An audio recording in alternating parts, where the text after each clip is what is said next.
Good morning. Let us start with GST.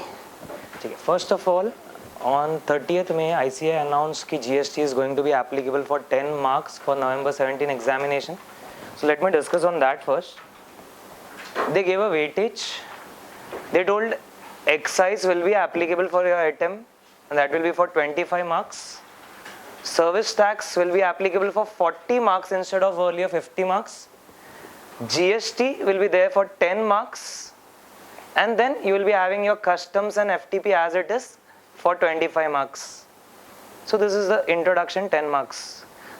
Now for that they notified the syllabus ki what is applicable for GST. They told introduction will be applicable. Then the main concept of GST, that is the supply, that is applicable. Earlier when we had excise, it was manufacture. When we had service tax, the word was service provided. VAT made was sales. In GST, the most important word is the supply. Which word? Supply. So that supply concept is applicable for our exam. And few things about tax chargeability. How the tax will be charged, what is CGST, what is SGST, what is IGST, etc. The charge of tax. These are the basic concepts which are applicable for your exam. You don't have returns, you don't have registrations, nothing. You don't have the payment part of that. You just have an overview for your examination. Okay? ICAI issued a supplementary on that. So what we have done is we have made the notes from that supplementary only and we'll be covering it accordingly. From the supplementary, I observed it was more of theory, less of practical. Few practical aspects are there, but it was more of theory. Okay? So let us start. Chalo, sabse pehle. GST in India, an introduction. Now, how this idea of GST came, it started way back in 2004. In 2004, there was a Kelkar task force which recommended that there should be a national GST, National Goods and Service Tax, a common place. What will happen because of that is, India will become a common market with common rates of tax applicable everywhere, common procedures of return. So it will become a very big market as compared to a fragmented small markets. That was the idea. But it took long time, and in 2014, when the new government came, they brought a constitutional amendment. Which amendment? Constitutional amendment. So why constitutional amendment? Let us try to understand. Now in India, all the taxes are levied because of the power given in Constitution of India. There are various lists. The state list, the union list and the concurrent list. Because of that list, various taxes are imposed, correct? Now, in the present constitution, it was defined that if it is service tax, it is central government. If it is excise, it is central government. If it is sales, then it is state government. Now to bring GST, constitution needs to be amended. In that case, both should have power, the state government as well as the central government should have power to levy the GST, goods and service tax. And the main important thing was to pass a constitutional amendment. Now to do constitutional amendment, first of all, a bill is placed in a parliament. Lok Sabha approves, Rajya Sabha approves. After that, 50%, at least 50% of the states have to give their concurrence. Only after that, it will receive the assent of the president and it will become an act. So it's a long process which happens when it comes to constitutional amendment. You have heard that GST had to be implemented by 1st of July. If the deadline is missed, then there will be a problem. And that all reason was due to constitutional amendment. Because when you make a constitutional amendment, it has a validity. It is valid for a particular period of time. If you don't make it as an implication, if you don't imply it within a particular period of time, you will have to again make a constitutional amendment. So that was a problem. So let us understand the dates over there. It was introduced in the year 2014. That is Constitution 122nd Amendment Bill was introduced. When it is introduced, it is a bill. After that, Lok Sabha passed it 2015, 1 year gone. Rajya Sabha passed it 2016, 1 more year gone. Clear? After Rajya Sabha passed it, they increased the pace. They increased the pace of implementation. Then it went to all the state governments. More than 50% of the states approved that, ratified that. After that the President gave the assent. President gave the assent on 8th of September, so that was an important date. 8th of September 2016, President gave the assent to the constitutional amendment, and it was now considered as an act. It was considered as an act. The name of the act is Constitution 101st Amendment Act 2016. So that's the main act because of which all the changes started. Clear? What's the name of the act? Constitution 101st Amendment Act 2016. A bill was Constitution 122nd Amendment. But when it came to act, it was Constitution 101st Amendment. Many a times it happens that bill is introduced, but it is not converted into act. Clear? Chicken. So all the process started way back in 2004. And for it to imply, it came to 8th of September 2016. Okay? Now, chalo, constitution is changed. Constitution gave power to both the state and the central government to make laws relating to goods and service tax. Constitution was further amended to create something known as GST Council. To create what? GST Council. That's a main body of GST which takes all the decision. See what should be the rate of tax, what should be the exemptions, etc. That was constituted. Okay? Now came the important part, how the act will be made. So next, they started with making of acts. And in that case, there are different acts. One was CGST. CGST? Central Goods and Service Tax. It was introduced in the form of bill first. Later on, it will be converted into act. Next, IGST, Integrated Goods and Service Tax Bill. UTGST, Union Territory Goods and Service Tax Bill. And one more, Goods and Service Tax, Compensation to State Bills 2017. These 4 bills were introduced in Lok Sabha.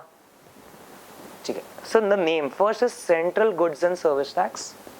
It is concentrated over collection of revenue from central government point of view. When we pay GST, some portion goes to state government, some portion goes to central government. So this is from central government point of view. Next, IGST, Integrated Goods and Service Tax. This is basically where both are involved, state and central. Matlab, say I sell the goods from Mumbai to Gujarat. In that case, there is a concept of IGST that we'll study in detail later on, but that bill was also produced. Then UTGST, that is specifically applicable to union territories. Now, over here, this UTGST is applicable to 5 union territories. Yeah, how many union territories are there as of now? There are 7 union territories. But this UTGST is applicable only to 5 union territories. There's a reason. There are 2 union territories, Delhi and Puducherry. They have their constitution separately. So they are not covered by this UTGST. Rest all union territories are covered by UTGST. So you need to remember that UTGST is applicable to 5 union territories. Then there's a bill known as Goods and Service Tax Compensation to State Bills. Now why this bill was tabled, let us try to understand. After GST, there will be a major loss of many state governments. So why? Reason. GST is destination based consumption tax. GST is destination based consumption tax. The state with higher consumption will get more share in the revenue. State with higher consumption will get more share in the revenue. And the state with lower consumption will get less share. So in that case, few states like Maharashtra, Gujarat had very much of problem. Reason, Maharashtra, Gujarat are the state which produce much. They have many industries, etc. And they transfer goods to other states like UP, Bihar, etc. So what happens to the producer states? They are going to lose their revenue. Earlier, when the goods were produced in Maharashtra, etc., they used to earn, Maharashtra government used to earn a lot out of that. But after GST, what is going to happen? Say if the goods are produced in Maharashtra, but they go to UP, where it is consumed, let us say in UP, so which government will gain? UP government. And there was a problem because of that. So a bill was tabled known as Goods and Service Tax Compensation to State Bill, where the state which is going to lose is made assured that don't worry, for next 3 years, central government is there to support you. How much revenue you lose, will compensate that to you. Clear? So state governments were assured what they are going to get. Fine. So as of now, 4 bills tabled at central level. Bolo. CGST, IGST, UTGST and then compensation to state bill. Clear with the 4 bills? Okay. Now Lok Sabha passed this bill on 29th of March and President gave the assent on 12th of April. So they were enacted on 12th of April 2017. So on 12th of April 2017 we had constitution in place. We had 4 acts in place. Now they had the target of 1st of July implementation. You clear with the flow? Chalo. Now what about the state laws? We never discussed about the state GST, SGST. Okay? Now then all the state governments started making the SGST and implementing in their states. Okay? As of now the position is all states have implemented including Jammu Kashmir. Jammu Kashmir was last to pass it. Earlier it was not applicable to Jammu Kashmir, but on 8th of July, from 8th of July it became applicable to Jammu Kashmir as well. So as of now position is key. All state governments have passed their state GSTs as well. Okay? Provisions of state GST from one state to another states are identical. Are what? Identical. There might be so many state GST because we have 29 states and 2 union territories with legislature. So all of them might have passed state GST. Clear? But the provisions of all state GSTs are identical regarding taxability, the taxable event, taxable person, the charge of tax, etc. All the provisions are similar. Okay? Chalo. They have given name a few states which are the first ones, but after that, as of now, all states have implemented it. Okay? So 4 points we studied about Genesis. The first point was the task force which recommended that. Second point came the constitutional amendment which happened. Third point came about the bills passed by the central government.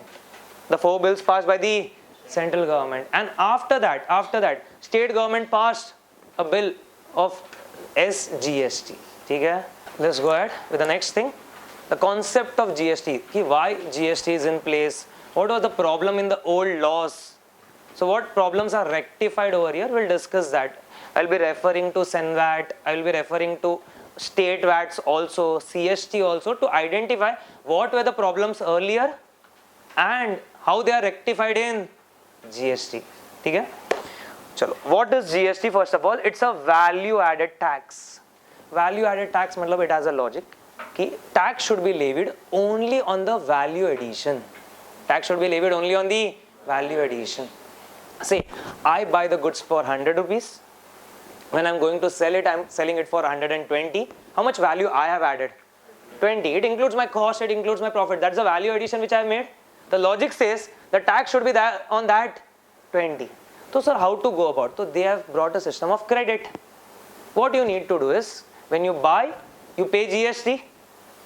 When you sell, you charge GST, matlab you collect GST. And now when you collect GST and go for payment to the government, you can take credit of the earlier tax paid. Automatically, tax will be levied only on the value addition. Automatically, tax will be levied only on the value addition. So this value addition concept was there earlier also, in the form of VAT at state level and in the form of SENVAT at central level. But it was fragmented, not entirely integrated. Some credits were available, some credits were not available. If I am a trader, I don't get a credit of service tax. If I am a service provider, I don't get a credit of VAT. There were problems earlier. Clear? So now they concentrate, let us put tax only on value addition, pure value addition. Okay? Next one. Next is continuous chain of credit. So that's a continuation of that point only. They wanted a continuous chain of credit from the producers or service providers point till the time it reaches the retailer's level or the consumer's level. And at each stage, you should get the credit. And at each stage, you should get the credit. Right from the producer or the service provider point of view to the retailer or end consumer point of view. During the entire chain, you should get the credit. That is continuous chain of tax credit. Okay? Next, burden will be borne by final consumer. Obviously, what will happen is, say, I am a manufacturer.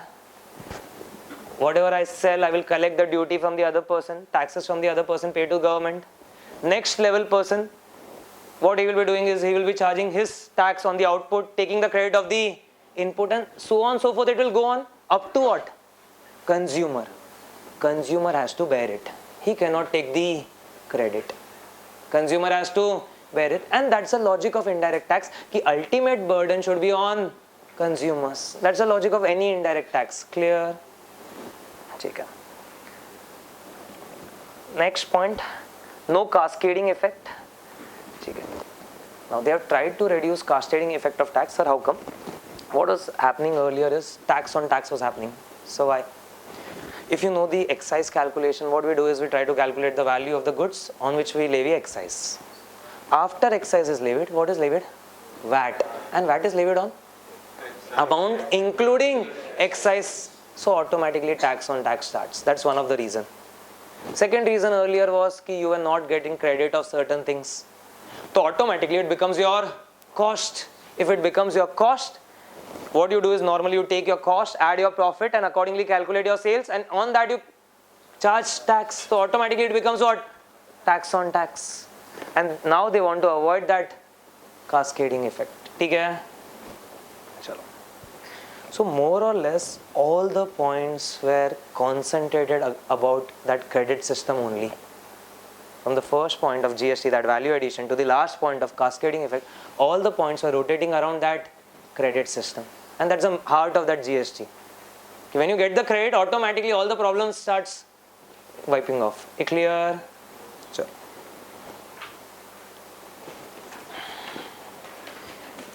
No. Need for GST. There were deficiencies in existing system, and therefore cure was found in the form of GST. We will find certain points over here.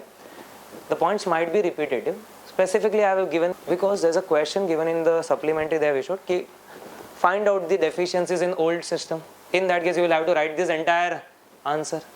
The points will be repetitive. I have already discussed few points, but when it comes to exam, these points will help you over there. Clear? Okay, deficiencies in old system.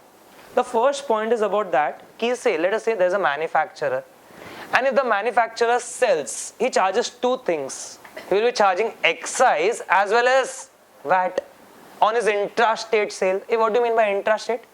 Within the state sale. He will be charging two things, that is excise duty and VAT.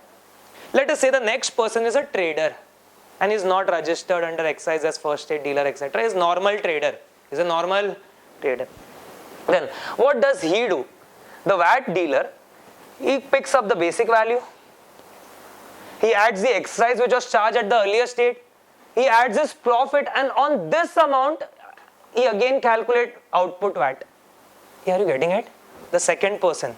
For him, the basic value and the excise duty becomes a cost. Why? Why it becomes a cost? For the second dealer. He is not going to get the credit of excise because he is a dealer. And dealer does not get credit of excise. Excise ka credit is available only to the manufacturers and to a certain level to the service providers. Clear? So for him, this excise duty becomes a cost. So on the basic value plus excise duty and plus on the profit, the value addition which he does, he charges what? VAT. And that's a problem of the old system. Clear? That's the first deficiency. At the second level, you are charging duty on duty or tax on tax. Okay? Next they are telling that whenever the goods are manufactured and sold, excise duty is levied and VAT is levied. But the problem is, excise and VAT do not interact with one another. Because excise is levied by central government, VAT is levied by state government, and therefore automatically the credit change breaks. That's the second reason they have given. Key. Set off of one against the other is not possible. CENVAT is a central levy. CENVAT means excise. Excise is a central levy and VAT is a state levy. So there the problem starts further. CENVAT credit is applicable only at manufacturing level and not at distribution level. So that point is again elaborated. Observe now, all the deficiencies are again related to that point only. But when it comes to exam, you will have to write that 2 points separately. Clear? In the first point, you will have to explain key. You are charging tax on tax at the second level. Clear? In the second point, we explained over here that CENVAT is separate, VAT is separate, and they don't interact. central levy and state levy. Clear? Third one. In the present system, there are two concepts. One is the origin-based taxation and the destination-based taxation. So in the old system of indirect taxes, the origin-based taxation was also there and destination-based taxation was also there. There was a complex taxation. In GST, it is very simple. They want what? Destination-based tax. So how in old system there was origin-based tax and destination-based tax? Try to understand. Do you know CST? When is CST levied? Interstate. Say from Maharashtra to Gujarat, I transfer, though CST is levied. CST is say 2%, correct? First thing is CST was non-vatable. Means credit cannot be taken. Secondly, say when the goods move from Maharashtra to Gujarat, Maharashtra government had the power to collect the CST and keep the CST. Because CST is a central levy, but it went to Maharashtra government, matlab the state of origin. So CST was credited to what? State of origin earlier. Are you getting it? And the VAT, if I am selling the goods from one person to another person, the VAT was accruing to the destination state. CST was accruing to the origin state. So there's a mixture of origin taxation and destination taxation. That was a problem. Clear? So that is a good point. That's a new point. Till this time we were talking only about that credit. Are you getting this point? Okay. Chalo. Next, over a period of time they tried to introduce VAT at different levels. They brought SENVAT credit in the year 2004. They brought VAT in the year 2006. India tried to adopt the VAT system, but the problem was that adoption was fragmented. It was not combined. Clear? The next point is regarding that only. Key. The principle of taxation was value added only. Principle of taxation earlier was also value added. Central level had SENVAT, state level had state VAT, but it remained piecemeal and fragmented. Because of various reasons, and the reasons are as follows. Now, when they introduced state VAT in the year 2006 also, they thought that all the taxes at state level will be combined and there will be only one thing, what? State VAT, at state level at least. Okay? Earlier they had sales tax and after that the VAT was introduced. Okay? But when the VAT was introduced, there was still a problem that luxury tax, entertainment tax were kept separately. It was not combined with VAT. Even though the entertainment tax, luxury tax goes to which government? State government only. So while introducing VAT, it could have been made that all taxes at state level were combined, but they didn't did that. Are you getting the problem? State level VAT was introduced, but still it was fragmented. Okay? Because entertainment tax, luxury tax were kept separate, it was not merged. Next, cascading of taxes. Two reasons have been identified over here. One is the non-vatable CST, that becomes a cost directly and that affects the cascading effect of tax. Further, inclusion of SENVAT in the value for imposing VAT. When you calculate VAT, you include SENVAT. SENVAT means what? Excise. You first include excise and then calculate VAT. That was a big problem.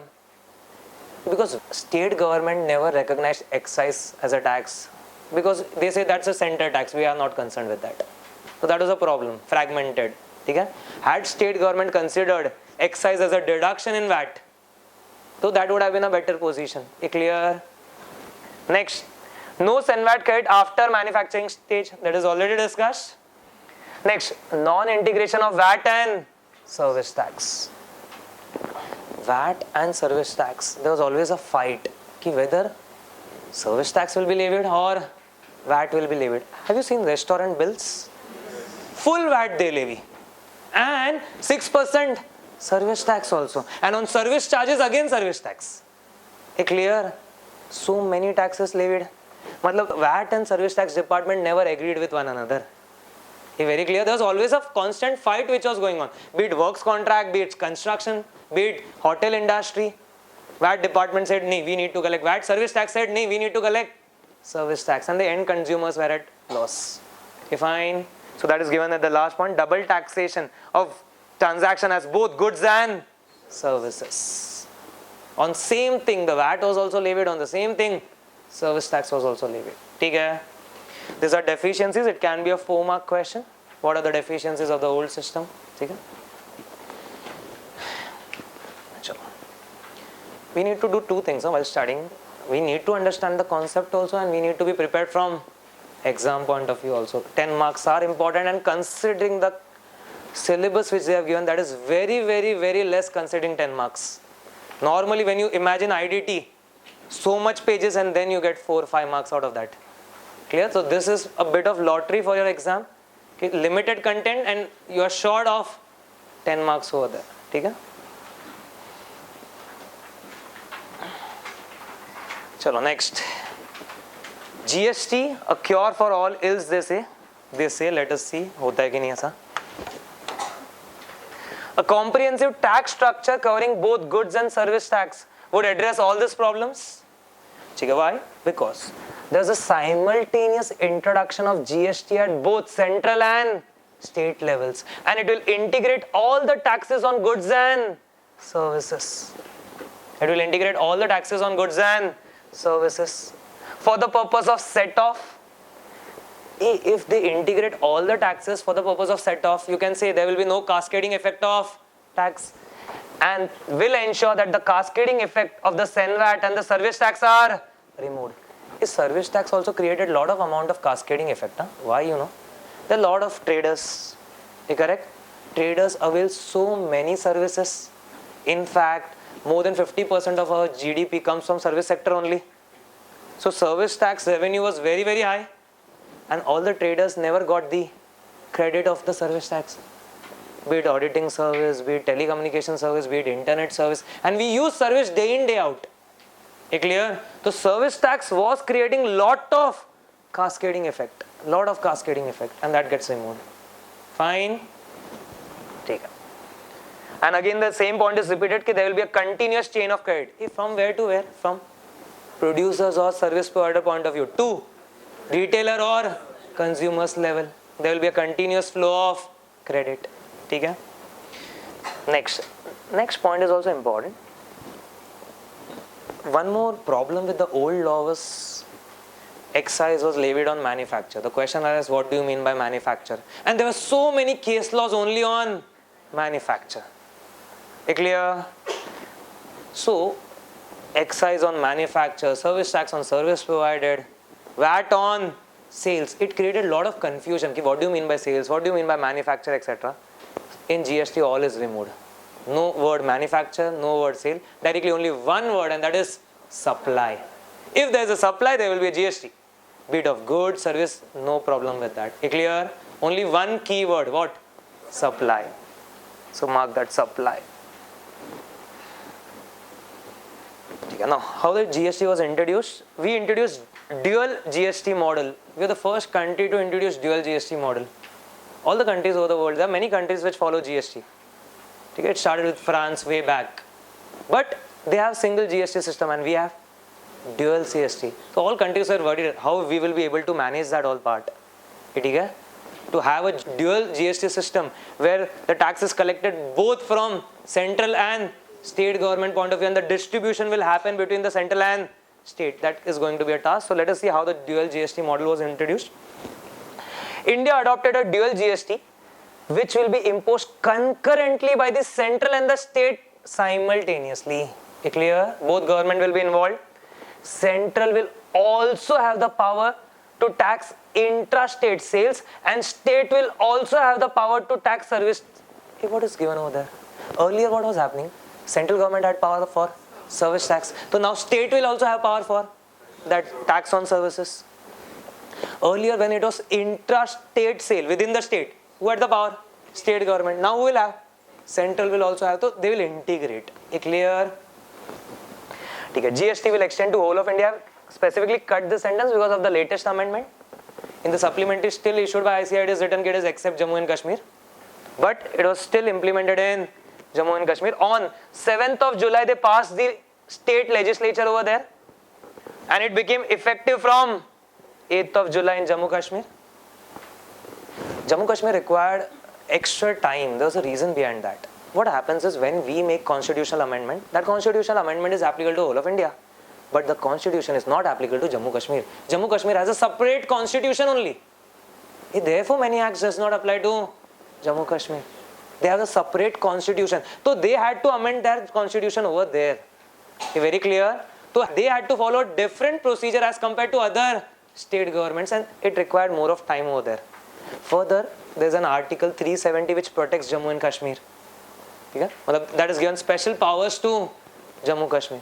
So government was worried that if we violate somewhere, there will be much more agitation over there in the state. Already the state is in problem. Clear? So they had to do it very carefully over there. So it required more of time, and now they have adopted. So it is one nation, one tax finally when GST has been adopted in Jammu Kashmir also. Okay? Chalo. Now, let us discuss few terms, that is CGST, SGST, UTGST, IGST. What is this? Let us try to understand how the GST is labeled. There are 29 states which we have, and there are 2 union territories with constitution. With the state legislature basically. 2 union territories with the state legislature. They will be charging separately. 5 union territories, they will be charging separately. This I am talking of intra. What? Intra. Intra means within. And then inter will be separate. Intra, between. Whenever there is an intra-state or intra-union territory, let us consider this 29 states and 2 union territories. When it's intra, what will be charged is the CGST plus the SGST. What will be charged? CGST and SGST when there is an intra-state transaction in that 29 states or 2 union territories within that state, particular state. Okay? Not between. Okay. So CGST will go to which government? It will go to central government. SGST will go to which government? The state concerned, the destination state basically. Which state? Destination. And since it is intra-state, there is no problem only. It is within the state. So only one state is involved over there. Clear? When it is 5 other union territories, Andaman, Nicobar, Daman, Diu, etc. Clear? In that case, it will be CGST plus UTGST. What will be levied? CGST plus UTGST. But that should be within that union territory only. From Daman and Diu to Daman and Diu. Are you getting it? Intra.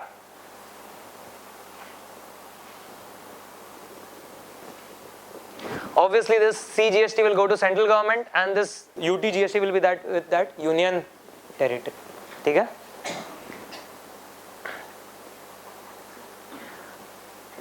Now, when it comes to interstate mein only one thing will be levied, that is IGST.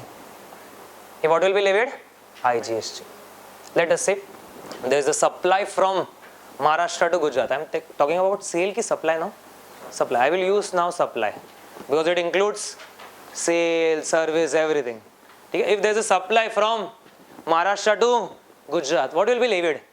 IGST. IGST is a total of, you can say CGST plus SGST, or you can say CGST plus UTGST, as the case may be. It's a total. Clear? The rates notified by the government are the total rates. They have notified certain rates, 5, 12, 18, 28, etc. They are the total rates. Then we bifurcate as CGST and SGST. They are bifurcated as 50%, 50%. There's no section, but there's a government announcement that it will be 50% and 50%. Okay?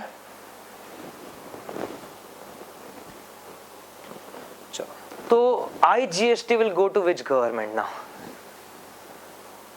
IGST will first go to central government and then it will be apportioned between the central and the state government based on the rules made by themselves. So they will decide how to apportion that IGST, that is their lookout. Clear? So that is given over there. Aaja. First of all, it is given that GST is destination-based tax applicable to all transactions involving supply of goods and services for a consideration subject to certain exceptions. Obviously, in GST also we have exemptions, like we had exemptions in service tax, etc. At many places, the law is similar to service tax. If we had negative list in service tax, there is also negative list in GST. We had place of provision in service tax. We had point of taxation in service tax. Somewhere similar provisions are there in GST. Not exactly same, but some similar provisions are there. So over here also we have exceptions. We will be having exemptions, etc. It is clearly given in the next part. Intra mein you will be having CGST, SGST and UTGST respectively. Either it will be a combination of CGST, SGST, or it will be a combination of CGST and UTGST in intra. Okay? In inter, you will be having IGST. IGST is sum total of these taxes. Okay? Clear up to this stage? Any doubt? Sure. No. The acts, what are the name of the act, where they are applicable? So there's one CGST Act, Central Goods and Service Tax Act 2017. There's a single legislation which is applicable to all of India, all states, all union territories. Okay, then comes UTGST. UTGST is applicable only to 5 union territories. Not applicable to all 7 union territories. It is applicable only to 5 union territories and they are listed over there. Clear? Chalo. Then there will be multiple SGST. Single ki multiple? Multiple. There will be single CGST. There will be single UTGST Act. But there will be multiple SGST Act. And this multiple SGST Act will depend upon all the states. There is 29 states and 2 union territories. There is Delhi and Puducherry. Clear? So Delhi, Puducherry and 29 states will be having SGST. There will be multiple SGST. Now, even if there is multiple SGST, we discussed that the provisions of SGST is going to remain identical or similar only.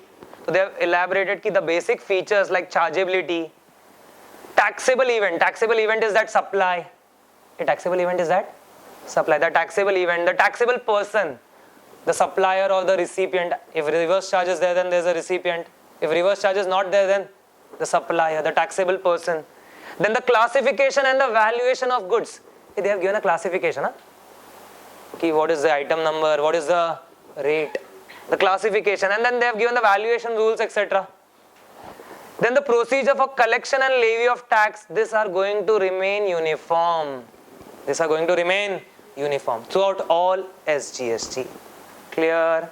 Then only there will be an essence of common GST throughout the country. Clear? If the state government start tweaking it, there will be a problem. So the provisions of SGST should remain the same all throughout. Further, they have also provided for composition schemes at many places. They have notified the turnover. Earlier they had notified a turnover of 50 lakhs for certain person. Now they have amended and made it as 75 lakhs. They can opt for composition schemes. They have listed who can opt for composition scheme: a manufacturer, a trader, then a hotels can go for composition scheme, etc. So they have made provisions for small businessmen also, for the relief of small businessmen, because small businessmen will find it difficult to maintain the entire GST records. In that case, they can opt for composition scheme. It will be simpler payment of taxes and accounting will also be simpler over there. Okay? Obviously in composition scheme there will be no credit available, but the procedure will be simpler. Okay? And in legislation, they have also considered about the exemptions to small scale business. They have given the basic limits of 20 lakhs, 10 lakhs, depending upon the state also. Small states have 10 lakhs limit, big states have 20 lakh limits. So this is all about the legislative framework. These are so many acts. They have talked about the composition scheme. They have talked about the exemption. Pure overview. In our syllabus, they have not given the limits, the applicability, etc. They have just discussed this is on the face what is applicable. Okay? Chalo. Next, the manner of utilization of the credit. That's an important part. Okay? Now this will help you in your practical part also, okay, how you can utilize the credit, what credits are available. Okay. Now we know there are something known as IGST, CGST, SGST and UTGST. Credit of what is available against what, that we need to know. Okay? Let us say I have sold goods, या फिर I have made supply from Maharashtra to Gujarat. What is applicable for me? IGST. On the output, I will be levying IGST. I will collect that from my customer and then I will pay it to the government. While making payment to the government, we take the credit. So the question arises, what credits are available against IGST? Against IGST, you can see over here, against IGST, you can take the credit of IGST, CGST, SGST and UTGST in this order only. It is an order which is specified. So if I need to pay IGST, first I will be using what? IGST. Then I will be using CGST. If that is also less, then I will be using SGST or UTGST as the case may be. Clear? So while paying IGST, it is very liberal. All credits are allowed. IGST, CGST, SGST and UTGST. So you can write when this IGST is payable, credit of all these things will be available. When IGST is payable, you can take credit of IGST, CGST, SGST, UTGST in the order. Fine. Now let's go for the next one. Let us say I am in Maharashtra only and I am selling the goods in Maharashtra or I am making the supply in Maharashtra. In that case, in my output, I will be charging two things. Bolo. CGST and SGST in my invoice. Correct? That I will be collecting from my customer. Now comes the time to make the payment to the government. I need to make two payments to the government. One is of CGST and other is of SGST. While making payment of CGST, if you are making payment of CGST, you can take credit of CGST and IGST in this order. First, take the credit of CGST. If that is less, then take the credit of IGST. IGST credit is available. What is missing? SGST is not available. Means SGST credit is not available against CGST. That's a problem again. Clear? So there might be some businesses where credit can accumulate. Accumulate? They have a credit but they are not able to use it. So that credit balance in that ledger account will go on increasing. There can be certain possibilities. Okay? Next, I will go to pay this CGST. When I am paying this CGST, I can take the credit of CGST first. And if it is not sufficient, then I can take the credit of IGST. Clear? UTGST is applicable when there is a UTGST. Yeah? Okay. So I am in Maharashtra, I have sold the goods in Maharashtra, SGST is payable, against the SGST I can take the credit of SGST which I have got from purchase in Maharashtra. Clear? Okay. So this is very important, and what we understand is cross linkage is not allowed of CGST and SGST, rest is allowed. IGST is very liberal. Against IGST you can use anything and IGST can be used against anything. IGST is not a problem. So when you are making a purchase, you need to be careful. Okay, what is levied? If you are purchasing from other state and properly they have levied IGST, that won't be an issue. Because IGST credit you will be getting. Clear? But sometimes there can be a problem. So when that problem arises, let us say I am in Maharashtra. Okay, I wanted to buy certain goods from say Gujarat. So I went to Gujarat and in Gujarat I bought the goods over there only. He made a bill over there. He thought he is selling only in Gujarat only because I went over there.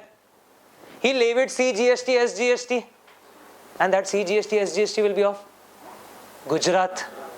Then the problem can start. So you need to structure your transaction properly.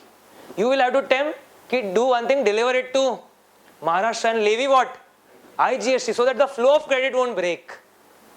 Because CGST, SGST of another state and CGST of SGST of our state differs. There's a separate balance or separate account of that. You clear? So we need to be very careful while framing our business transactions. From exam point of view, you need not worry much. Simple. For paying IGST, tell me. IGST, CGST, SGST, UTGST. For paying CGST, CGST, IGST. For paying SGST, SGST, IGST. For paying UTGST, UTGST, IGST. Clear? Check. Now there is a concept of seamless flow of credit, where I will try to make you understand if there is a sale from one state to another state, how the credit goes about. Are we able to get the credit or not? What will happen to the governments? Which government will get which revenue? We need to consider that in detail. Concentrated over here. ध्यान दो. थोड़ा सा यहाँ पे संभालना पड़ता है. ये point ऐसा है. ठीक है? If you get this point now, then you will be very clear on GST ki which government is getting which revenue. Let us say there is A of Maharashtra who has supplied goods to B of Gujarat. ठीक है? B of Gujarat will be supplying goods ahead. Let us say to C of Gujarat only. ठीक है? Now, whenever A of Maharashtra is selling goods to B of Gujarat, he will be leaving IGST. Clear?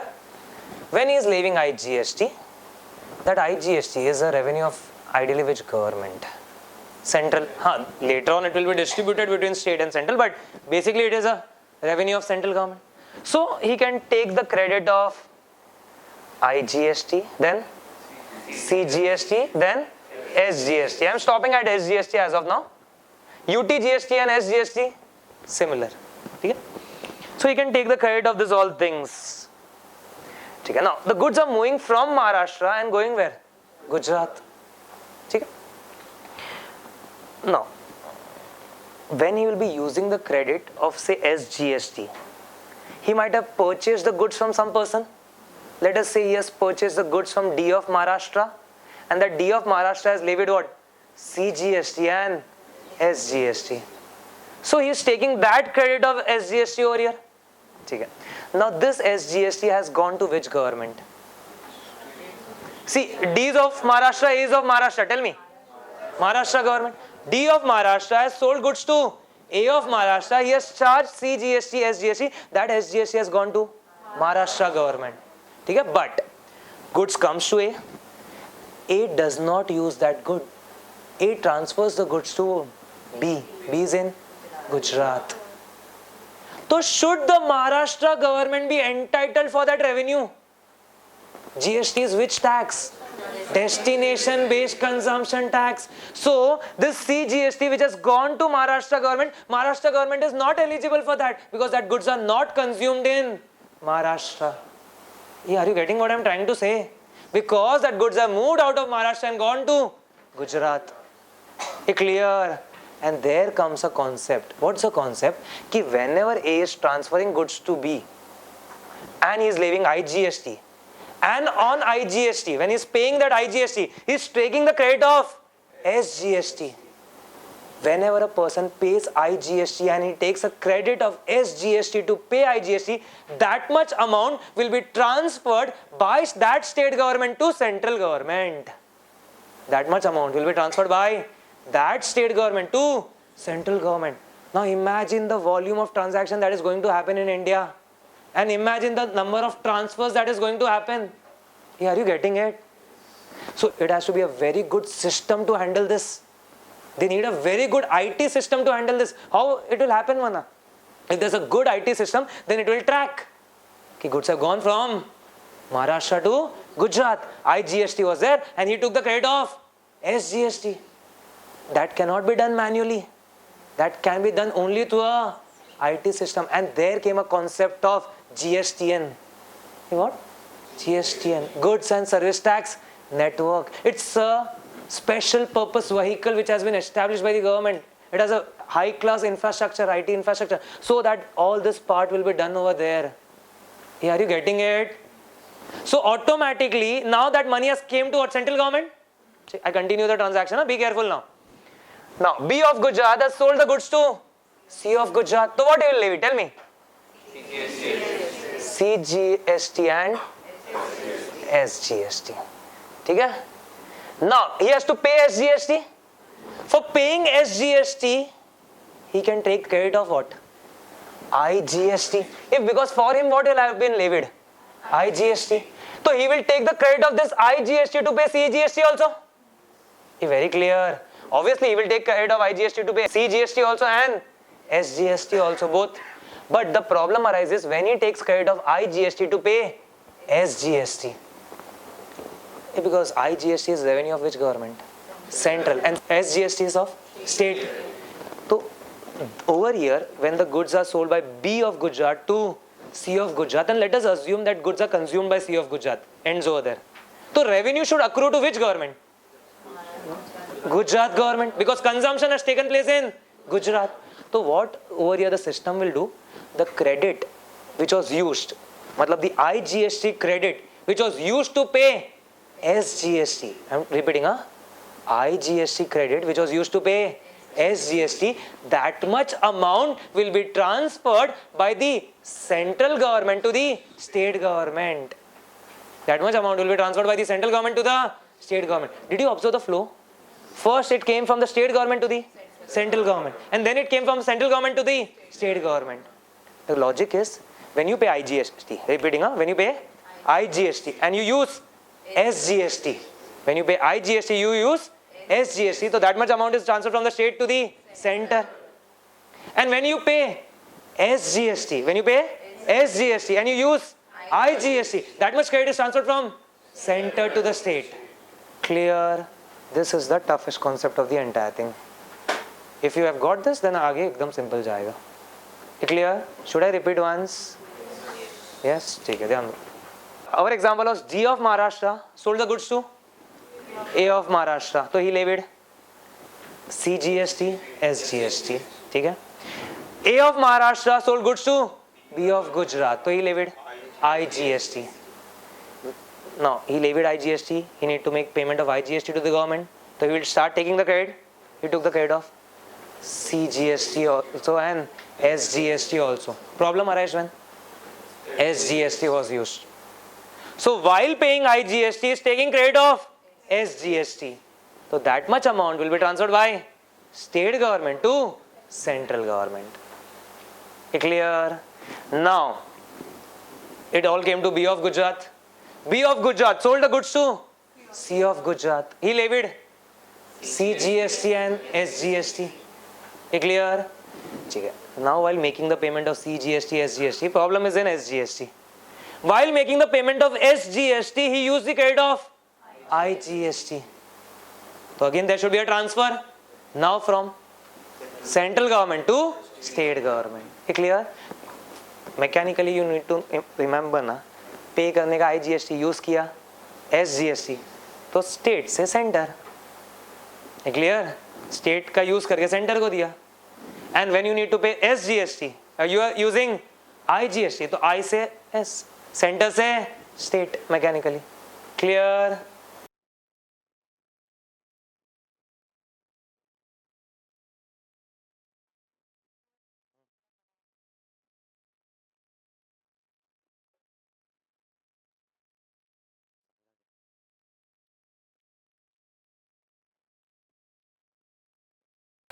First of all, they say seamless flow में, since the GST is destination based consumption tax, the revenue of SGST ordinarily accrue to the consuming state. ठीक है? The ones which consume, the destination. The interstate supplies of the exporting state will be allowed to avail the set off of IGST, CGST, SGST, UTGST against IGST payable in the case of interstate supply. So when I am making an interstate supply against IGST, I can take credit of IGST, CGST, SGST and UTGST, and bracket mein it is written in that order only. So that we had discussed at the start only. You can take the credit. Further, the buyer of the importing state, buyer of the importing, our case mein buyer of importing state is whom? B of Gujarat. will be allowed to take the credit of the IGST paid on the interstate purchases. He had paid IGST, na? So further he can take credit of IGST. IGST can be used for SGST. IGST can be used for CGST. Okay? Thus, unlike the existing scenario where the credit chain breaks in case of interstate sale on account of non-vettable CST, under GST, seamless credit flow is also available. Yeah, are you getting it? Old system mein from one state to another state, what was levied? CST, and the credit chain breaked. In the new system, there is an IGST, and IGST is allowed against anything, na? So the credit system remains. Clear? Next, the revenue of the interstate sale will not accrue to the exporting state. Interstate means not the revenue of exporting state. It will be the revenue of importing state, destination based consumption tax. Okay? And the exporting state will be required to transfer to the center the credit of SGST or UTGST, which is utilized to pay IGST. So whatever SGST I have used to pay IGST, I will have to transfer to the central government. Are you getting it? Further, the center will transfer to the importing state the credit of IGST used for payment of SGST or UTGST. So when it comes to the importing state, in importing state, what I am going to do? I am going to use that IGST for the payment of SGST. That flow will be there, and that state government will earn over there. Clear? Thus, in the interstate trade of goods and services, that is IGST, would need a robust settlement mechanism among the states and center, and they will need a good system for this all things. Okay? Therefore, they need a central agency which can act as a clearing house. A clearing house means it will clear all the credits from one place to another place. It will verify the claims of the respective governments, because one government will be saying, "Nee, I didn't got my claim." Other will be telling, "Nee, I transferred." So who will be verifying that? The central agency. Okay? This is possible only with the help of strong IT infrastructure. Okay? And then the next answer starts. The next answer is that IT infrastructure known as what? GSTN. Goods and Service Tax Network. Resultantly, GSTN, a special purpose vehicle, has been set up to provide a shared IT infrastructure and services to whom? To the central government, to the state government, to the taxpayers, and to the other stakeholders, to all of them. That's a common infrastructure which is available. Okay? So we, as a dealers, etc., or as a client, we will be dealing with GSTN. We'll be doing our registration with GSTN. We'll be filing our returns, etc., with GSTN. It becomes a central agency of entire thing. If GSTN breaks down, entire GST is gone. That's the main backbone of GST. Okay? So, let us understand the functions of that GSTN. First is the registration, facilitating registration. Second is the returns, forwarding the returns to the central and the state authorities.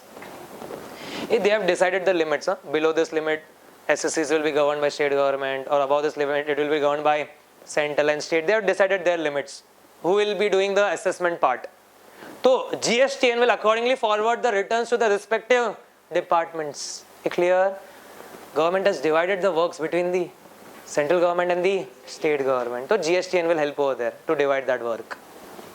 Next, computation and settlement of IGST. Now, IGST has to be computed and settled because IGST belongs to central and state. Now, so distribution should happen later on. So, that will be handled by GSTN. Matching of tax payment with the banking network. If we make the payment, so it should be reflected over there. We will be having a challan number which will be matched over there.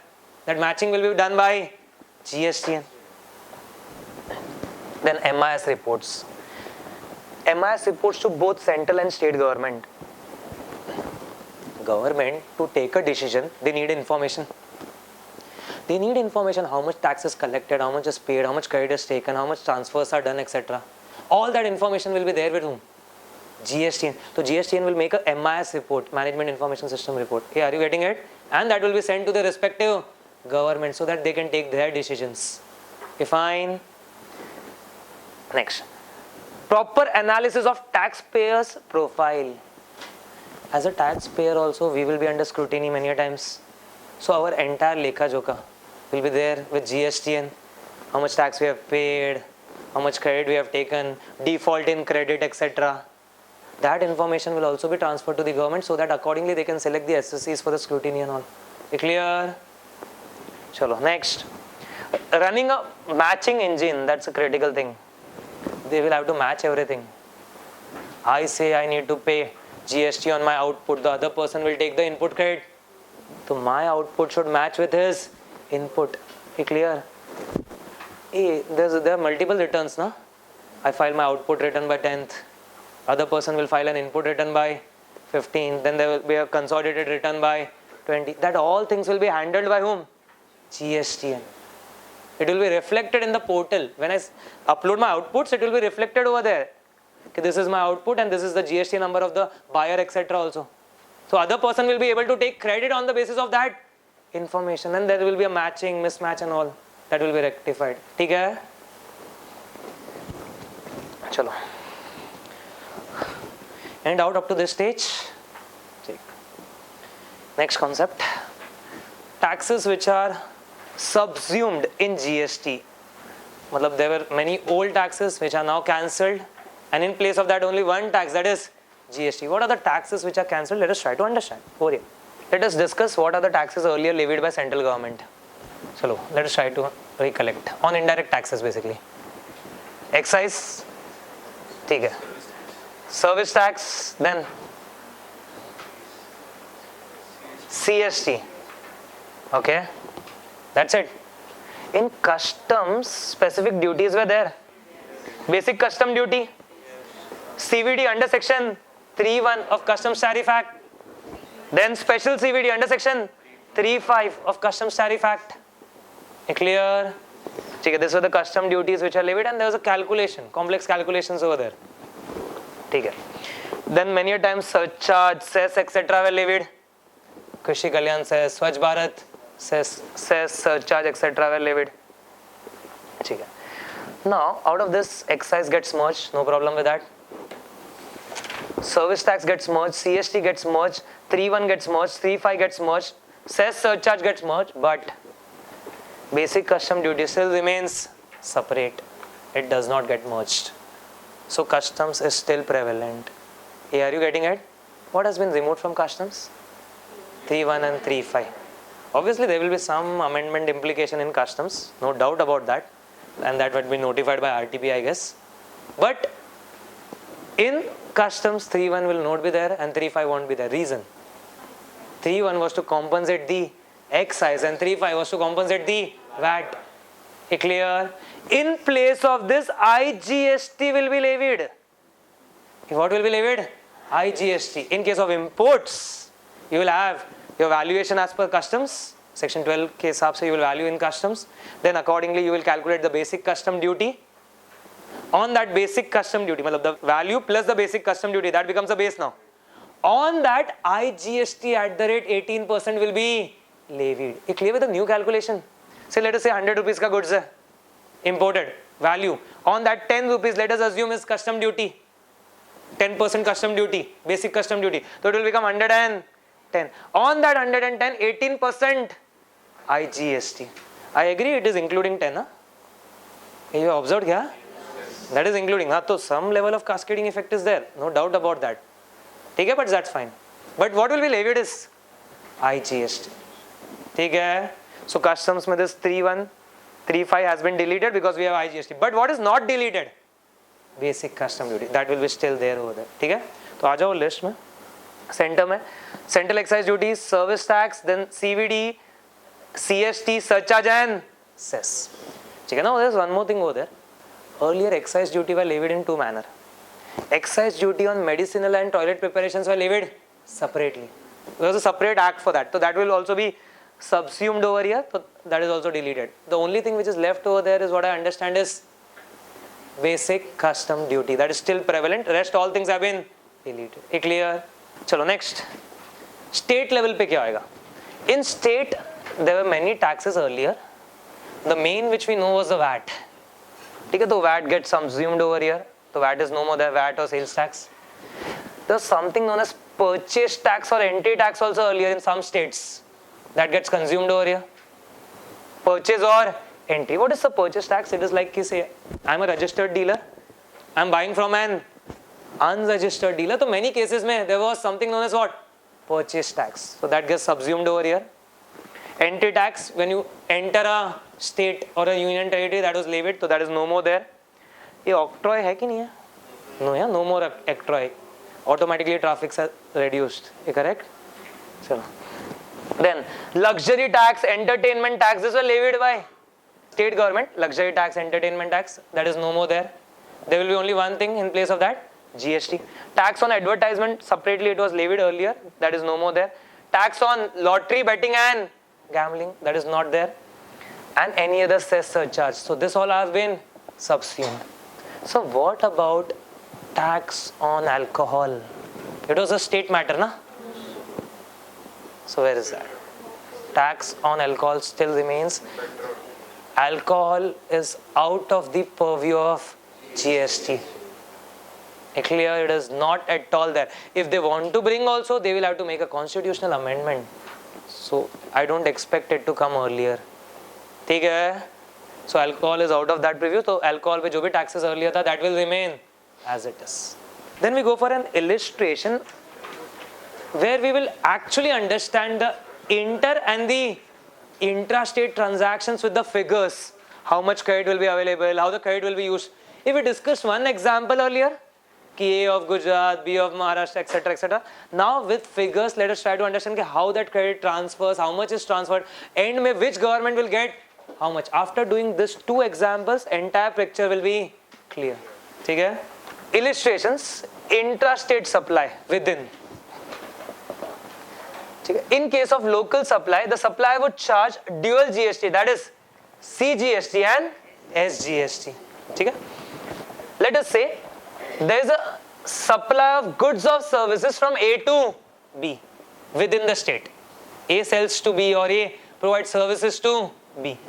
So the charge will be like this, the basic value of the goods or services. On that, CGST and SGST, and this will be the total amount. Now what A will do, A will recover that 900 total, 1800 from whom? B, and A will pay to the government. So there is no loss of A. A just recovers from B and pays to the government. Clear? What he recovers is CGST and SGST. Let us assume A is the first person in the chain. Matlab he is having no credit. Okay? Let us assume A is the first stage supplier and therefore he does not have any credit. Practically all of us have some credit available because in some or the other way we are in second or third place in many transactions, not in a single transaction. But let us assume over here that A is the first stage one. He does not have any credit. He sells to or he supplies to B and he accordingly charges. Clear with this much? Now, this example goes forward. Let us say B sells to C with a value addition of 20%. A gave to B 10,000 plus tax. Because SENVAT credit is available, what's the cost for B? 10,000 ki 10,000 plus tax? 10,000. 10,000 becomes cost for B. On that he has done a value addition of how much? 20%. So let us say he sells at 12,000. That is 10,000 plus 20%. On that he will be charging again CGST and SGST because the example is of inter ki intra. Intra to SGST, CGST will be levied. Now B will be collecting it from C. Okay? Now from B point of view he will tell, I will collect 1080 as CGST, 1080 as SGST. I have already paid some amount to A. So that credit I can take and balance I can pay to the government. So in that case the credit system is very simple. Against CGST which is payable, he will be taking the credit of CGST. So against 1080 he will be taking a credit of 900. Balance 180 will be payable by him to the government. Clear? There will be no loss of B also because he has recovered entire amount from C. He has recovered 1080 from C. Out of that 900 he had paid to A and 180 is paying to government. So no loss of B. Clear? Just is collecting and paying at different levels. Again, for SGST point of view, out of 1080, he will take a credit of 900 and pay 180 to the state government. Clear? In short, if let us assume C is the consumer, so C will bear the entire burden of 1080 CGST, 1080 SGST. Neither A will bear nor B will bear. They have passed it on. Clear? Now, how the government earns out of that? From government point of view, there's two governments which will earn out of this. There is central government and state government. The central government got 900 and state government got 900 from the first transaction. CGST, SGST, CGST belongs to central government, SGST belongs to state government. From the second transaction, they got 180 and 180. In effect, they have got their 1080, 1080. So final effect is who bears? Consumers. And who gets? Government. A does not bear, B does not bear. There is a seamless flow of credit. Clear with the intra? Clear? Next example, interstate supply. So let us start the example like this. Key, there is X of state 1 and A of state 1. ये मतलब both of state 1. So if X supplies to A, what he will be charging? CGST, SGST. So 10,000 में 900 total 11,800. Let us assume कि X is the first stage supplier, so no credit available for X. X collects from A and pays to the government. Clear? Then let us say A of state 1, that is Maharashtra, let us imagine for our simplicity purpose, sells to B of state 2, let us say Gujarat. Clear? Now comes an interstate transaction. What will be levied? IGST. So on 12,000 IGST will be levied. That is 2160 and this is the total amount. No, wait. From A point of view, A has to pay 2160 in the name of what? IGST. It will start taking credit. Hey, what credits are available? Check. CGST and SGST. He will take the credit. So credit of 900 and credit of 900. Hey, what is the order? Chalo, tell me. IGST first. So that is not there. Then CGST. Okay. And then SGST. 900 credit will be taken. Net payment will be made to the government. Net amount comes as 360. 360 will go to which government now? Central government. Now the central government will cry. Why? He has got less. So now comes the transaction key. For paying IGST, you have taken credit of SGST. How much is the amount? Tell me. 900. So this SGST 900 will be transferred by the state government concerned to the central government. Are you getting it? Any doubt up to this stage? No? एक काम करो अभी. There will be a table at the end. Come to that table at the end एकदम. Revenue करके. You got it? हाँ. Page number 10 में last में हो. In page number 10. If in the first transaction X to A, that was within the state, both government, the central government and the first government में our example में it is what? Maharashtra government. Both of them got 900. Clear? In the second transaction from A to B, central government got 360. Which is this 360? Sir, 2160 minus 900 Hey, that was IGST, na? IGST goes to which government? Central government. Then we realized that we use 900 of SGST to pay IGST. That will be transferred. Clear? From the state government. So state government it is reduced and it is credited to central government. Are you getting the figures? We are done up to this transaction. Let's go ahead with the example. Now comes the next transaction. B of state 2. Our state 2 was Gujarat. Transfers to C of state 2. That is Gujarat. Within the state, what will be levied? CGST, SGST. Now see over here. When he invoices, he will do a value addition. They have assumed a value addition of 20% again. The total amount comes as 14,400. On that 9% CGST and 9% SGST is levied. Now it has to make two payments to the government. 1296 in the name of CGST and 1296 in the form of SGST. Who has to make this payment? Let us imagine. Who has sold to whom? B has sold to C. So who will pay to government? B. बराबर? So B has to pay to the government. Now B के पास credit कितना पड़ा? B has which credit? B has a credit of IGST of how much? 2160 IGST credit is pending. Clear? Now we'll use this IGST credit. First, the IGST will be used to pay CGST. Why? Center, match. So first, 1296 used over here. So how much? 0. Are you getting it? So out of this 2160, how much is utilized? 1296. So what is the balance credit which we have? 864 still we have as a credit. This 864 can be used over here, na? Because IGST can be used against SGST also.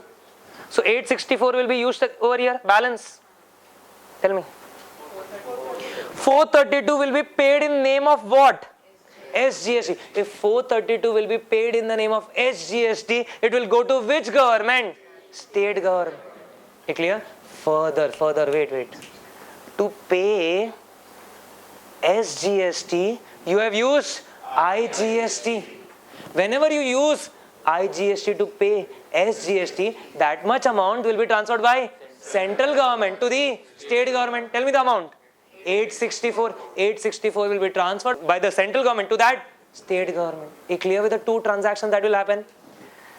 432 will be paid by the SSC to the state government, and 864 will be transferred by the central government to the state government. Clear? Now come to the table. देखो 432 directly to the state government to Gujarat, and 864 removed from center and transferred to the state. In effect, what is happening? Center is getting 1296, state is getting 1296. Last में total tax was how much? Check that. 1296 plus 1296, 50% to the center and 50% to the state. And which government gets it? Maharashtra government ki Gujarat? Gujarat. Why? GST is destination based consumption tax. Clear? So the state in which the consumption is high, the revenue will be more. Fine. That was the entire example. Highly manageable. Next, a theory question. Benefits of GST. We are hearing this from many days. Things will be repeated. Theory question. Nothing new out of that. Let us see. It will be like a politician announcing it. GST is a win-win situation for the entire country. It brings benefit to all the stakeholders of industry, government, consumers. It is going to lower the cost of goods and services. We are hearing for many days कि cost कम होने वाला है. It is going to give boost to economy. We are hearing कि our GDP is going to rise by at least 2% more. And make the products and services globally competitive. This is going to happen by GST that they are planning it out. So let us see the benefits. First benefit is unified national market. Why? There will be common rate, common procedure. The entire country will be considered as one. In fact, they say that we might be considered as a bigger market than Europe also. Europe is a unified market, so after India gets this GST, it will be considered as a more unified market. Reason? Common tax rates, common procedures, etc. And economic barriers have been removed. Many check posts, etc. have also been removed. So flow of goods will be very smooth. Next, mitigating the ill effects of cascading. So that's the basic. Cascading effect of tax won't be there. Automatically cost will reduce. And they have given that key set off will be available of the prior stage, and therefore there won't be any cascading effect. Next, elimination of multiple taxes and double taxation. There are 2 points over there. First of all, the elimination of multiple taxes. There were so many taxes earlier. Now there's one common tax. Automatically the procedure reduces a bit. So that is elimination of multiple taxes. And second, double taxation. That's that point. एक कौन सा वाला point? Double taxation वाला. On the same transaction, the service tax was also levied and VAT was also levied. That will go away now. That is elimination of double taxation. That is a good point. Okay? Next, it will boost Make in India initiative. Reason, the goods and services will become more competitive in the national as well as international market. There are multiple reasons. Procedure will be simplified. That is one of the reasons. And other is the cost will reduce. If the cost will reduce, automatically our goods will become more competitive with the global markets. As of now, we have a problem. We are able to export less. Reason, we are not able to compete with the other countries which provide at a cheaper cost. Okay? So because of this, our cost can reduce, and if the cost can reduce, then we can become competitive in the global market. Okay? Next comes, beyond it to the government revenue means support. Support to the government revenue. Sir, how come? After GST, you might have observed, every person is levying GST. Earlier, he was levying VAT or not. Automatically, the tax base has widened. Compliance is going to increase. The theft of tax is going to decrease. Automatically, government revenue is going to widen. Clear? This can help in future. If government revenue increases significantly, they can reduce the GST rates. Clear? But that depends on the performance of next few years. कैसा होता है? ठीक है? So that is support to government revenue. Any doubt? Next, we need to talk about the constitutional amendment. I give you a brief in the start. Why constitutional amendment was needed? Chalo. Why it was needed? Because earlier the power was with the central government for some matters, with state governments on another matters. It was required to be clubbed. That is entirely given over here in brief, because there can be a separate question on this.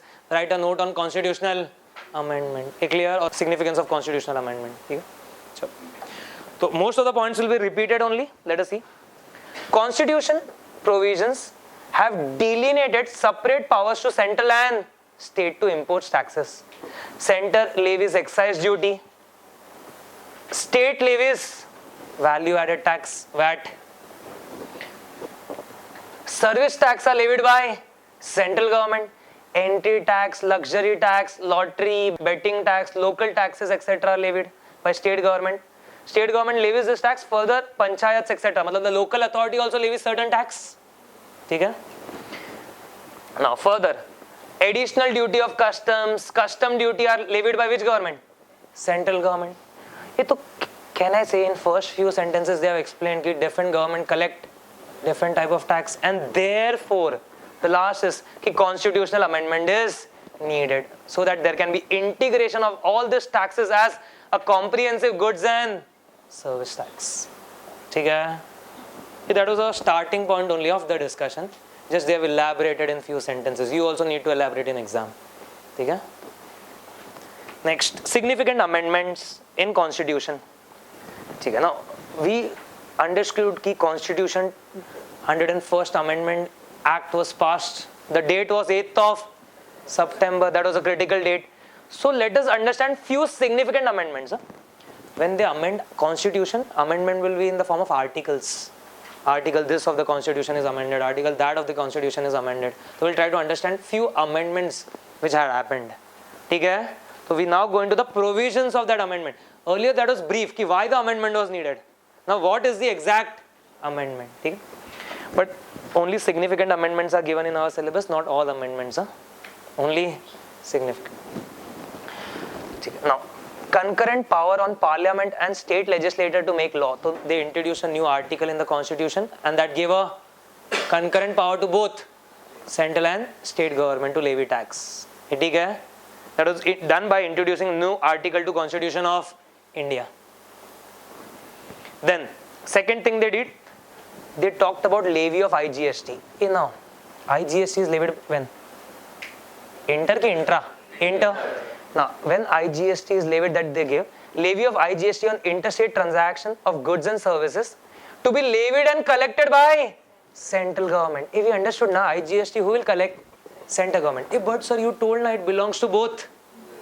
Then, and apportioned between the union and the states in the manner provided by the parliament with the recommendation of GST council.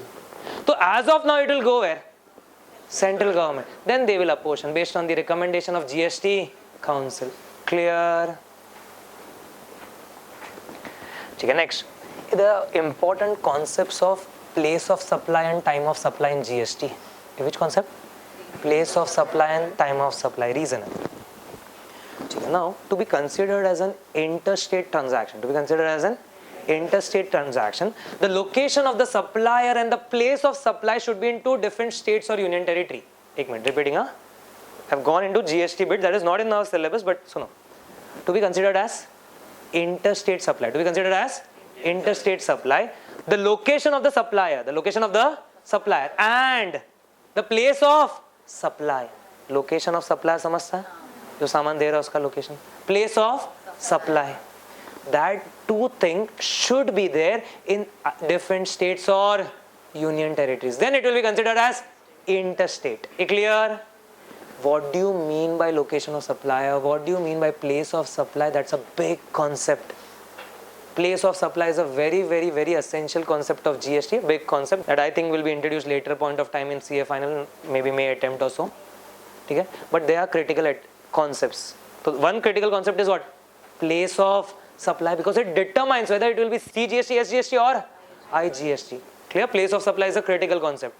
Then one more critical concept is time of supply. What? Time of supply. Time of supply decides at which point on time I should levy the duty. Earlier we had point of taxation in service tax. Similar concept. Time of supply. So these two are very essential concepts. The place of supply and time of supply. They decide the taxability. And the constitution said that the principles for determining the place of supply and when the supply takes place, that is the time of supply, in course of interstate trade or commerce, shall be formulated by Parliament by law. So Parliament has a power to make law regarding place of supply, time of supply, etc. So as of now, rules, etc. have been notified regarding the same. Okay? In our syllabus, we should know that Constitution gave that power to make that law. Fine. Next. GST will be levied on all supply of goods and service except alcoholic liquor for human consumption. So alcohol is out of GST. We discussed that. So on alcohol, normal VAT, excise, etc. will be applicable, and it will be state excise. When it comes to alcohol, it will be state excise. Next, there are few products. There's a list over here, petroleum products basically. See, they are not completely out of GST, but still GST is not applicable on them. Reason being, as of now, petrol, high-speed diesel, motor spirits, natural gas, and aviation turbine fuels. In GST, they have told ki no GST as of now on them. Continue with the present system. But they are notified goods. In future, they want to bring these goods to GST. It is very simple. A notification will be passed, and that's it. These goods will be in GST. That's not the case with alcohol. Alcohol is entirely out of GST. To bring in GST, you will have to do constitutional amendment, etc. Parliament mein pass hoega. If for them to bring, only notification. Notification is very simple to issue. In IDD, we always study that this notification is issued and that notification is issued. That is very simple to happen. Clear? So there are few goods on which as of now GST is not levied, but soon you can expect GST on them also. Okay? They are just playing a waiting game over here. Ki everything stabilizes and then we bring them. Okay? Chalo. Further, union government has a power to levy excise duty on the aforesaid products besides tobacco and tobacco products. So on the above products, still government has the power to levy excise duty and all. In fact, on tobacco and tobacco product, even if GST is applicable, the government has a power to levy what? Excise also. Tobacco mein already there is GST. Already there is a cess of GST. There are certain products which are either luxury or they are demerit, matlab harmful for the society. On that, they levy GST plus they levy cess of GST. And on that, they can also levy what? Excise. Clear? Because they are known as sin goods. कौन सा goods? Sin. SIN वाला. ठीक है? So tobacco में GST applicable, not applicable? Tobacco में GST तो applicable plus excise also. Clear? And on alcohol, no GST. ठीक है. On petroleum etc. As of now, no GST. ठीक है. ठीक है. The main part of the constitutional amendment was formation of GST Council. Amendment in Constitution gave the way for formation of GST Council. Article 279A of the Constitution was inserted over there. Article 279A was inserted to facilitate formation of GST Council. As of now, who is the head of GST Council? Finance Minister Arun Jaitley ji. Clear? Okay, now what does GST Council comprise of? What they do? Let us try to understand. Constitution empowers President to constitute a joint forum of central and states, namely the Goods and Service Tax Council, that is GST Council. It has very wide powers. All the important decisions are taken by GST Council. You might have noted this meeting of GST Council. They number the meetings also. Clear? Whenever the GST Council meets, it brings some amendments, notifications, etc. They decide on that part. So, the provisions relating to GST Council came into force with effect from 12th of September. Constitution amendment was passed on 8th of September. Then they started notifying the provisions with effect from. So with effect from 12th of September, the GST Council provisions were notified. The Article 279 it was notified. Power was given, and then the President constituted that council within 3 days. 15th of September, when the council was also formulated. Pace was very fast in this phase. This was a time when they actually realized that now they want to implement. Then Union Finance Minister is the chairman of this council. Minister in charge of the finance and taxation or any other minister nominated by each state and union territories with legislature are its members. Clear? Further, there is an extra position, Union Minister of State also, which is in charge of revenue or finance. He will also be a part of GST Council. This is the main finance minister. Then Minister of States, respective states में finance ministers. Then there is something known as Union Minister of State. कौन? Union Minister of State. There is a specific position as of now. He works at central level only, but he is known as what? Union Minister of State. And if he is related to revenue or finance, he will be part of what? GST Council. Clear? They are the members of GST Council. In short, can I say GST Council में representative of all states are there? So whenever GST Council approves any notification, it is assumed that all states have given their consent, approval. Clear? Chalo. Next, what is the functions of this council? So it will make recommendation to the union and states on important issues like tax rates. If you remember few months back, the GST Council meeting was just to decide what are the final rates, and then we got a news that the rates are 5%, 12%, 18%, 28%, etc. Clear? Then next, exemptions they will decide. Threshold limits. Threshold limits of what? The basic exemption, that 20 lakhs, 10 lakhs, then that composition scheme, the basic limit. Next, dispute resolution, etc. This all will be done by GST Council. If whenever there is a dispute within centers, states, etc., that will be resolved by GST Council. Okay? GST Council has decided the threshold exemption, the compensation thresholds, the GST rates, the GST legislation, including rules and notification. So as of now, everything has been decided in place. Okay? Next comes the taxable event. Which event? Taxable event. Chalo. In earlier laws, the taxable event was manufacture, sale. In GST, the taxable event is supply. Important question from exam point of view. They will ask you write a short note on taxable event, 4 marks. In earlier law, we used to have the wordings. Service tax shall be levied when the services are provided or to be provided. The charging section. Same way over here, let us see. The incidence of tax is the foundation stone of any taxation system. It determines the point at which the tax would be levied. That is the taxable event. Existing framework of taxable events in various statutes is prone to curtain of interpretation resulting into litigation. In existing statutes or existing laws, the main event that happens is open to interpretation or litigation. Example, the word manufacture. The word manufacture was nowhere defined in excise only. They had given an inclusive definition. Then we had to go to case laws and then decide the definition of word manufacture. So they have given few problems. The first controversy was whether the particular process is a manufacture or not, that was a big controversy. Huh? Maximum case laws on this. Next other controversy was predetermined sale. I need to explain you this.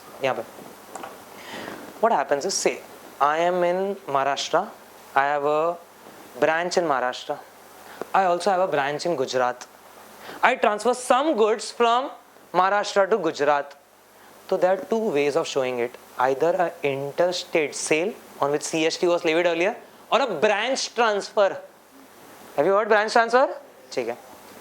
Now, if it is pure genuine transfer, ki I have extra goods, I don't want that and I transfer to my branch, it was considered as branch transfer and you can use that forms etc, F form, H form etc and transfer that things. There was no issue on that. You are not required to pay CST on branch transfer, correct? But let us say I am in Maharashtra and there's a firm order which is received in Gujarat. There's a firm order which is received in Gujarat. And because of that firm order, I transfer certain goods from Maharashtra to Gujarat. Then they were considered as predetermined sale and not branch transfers. And then 2% CST was levied. And there was always a fight ki whether there was a predetermined sale or not. Depends on whether I got an order over there or not. Some person will say ki I didn't get the order, but the department will argue ki you got the order and then you sold. And there was a high level of litigation in case of which sales? Predetermined sales. Clear? Now that litigation will be settled. So manufacture was a big problem earlier. That becomes settled. Predetermined sale.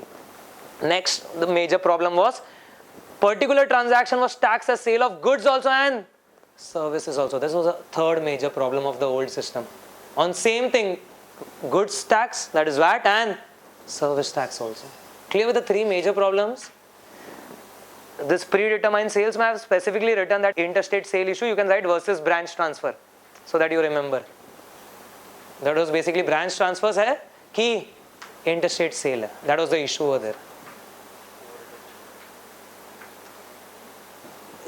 The question will be write a note on taxable event. So we will have to explain what were the taxable event in the old system, what are the problems of the old system with that taxable event. Okay? Now, in GST seeks to resolve all this issue by having only one taxable event known as what? Supply. In GST, the entire value of supply of goods or services will be taxed in an integrated manner, unlike the existing systems. Okay? And therefore, you need to write about this. In the old systems, we had rendering of services, sale of goods and manufacture of goods as taxable events. In the new system, you have only one thing, that is supply as a taxable event. Easily score kar sakta hai is question mein. You can easily score in this question. Chalo. Next. Now, what are the concepts which are left for your exam purpose? We are left with few definitions. We are left with the main concept, that is supply. We have the concept of supply. Till the time I am repeating the word supply, but what do you mean by supply? That we need to understand. That is defined in a very good manner in section 7 of CGST. So we will have to understand that also. So definitions are left, supply is left, and last में 2-3 extra concepts are left. Okay? So what we do now is, I don't touch supply as of now. Come to the concepts given at the last. Last में 2-3 extra concepts are there. Come to that part. You will find something known as charge of tax. Come to page number 31, you will find a box known as charge of tax. Again, the charge of tax is discussed and what is intra is discussed. So let us discuss that, and few basic provisions extra are given. Okay? Charge of tax में सबसे पहले taxable event. The point on which the levy of tax is determined, that is known as taxable event, and that is supply. The repetition of point. ठीक है आगे. CGST, SGST, UTGST levies tax on intra, whereas IGST levies tax on interstate. Clear? We are already clear with these concepts.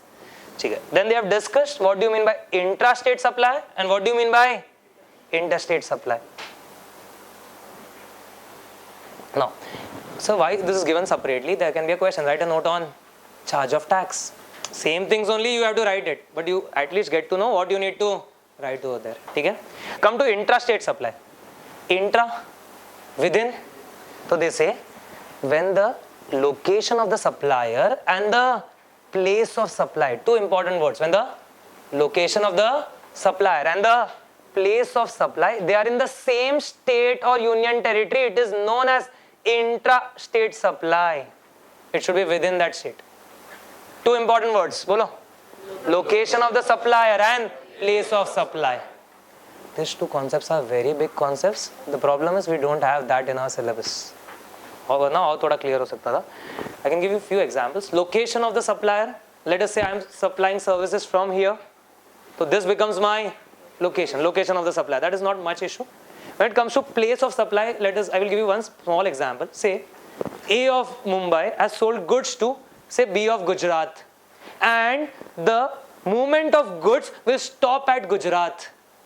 So in the rules of place of supply it is given, the place of supply is the place where that movement stops. It becomes what?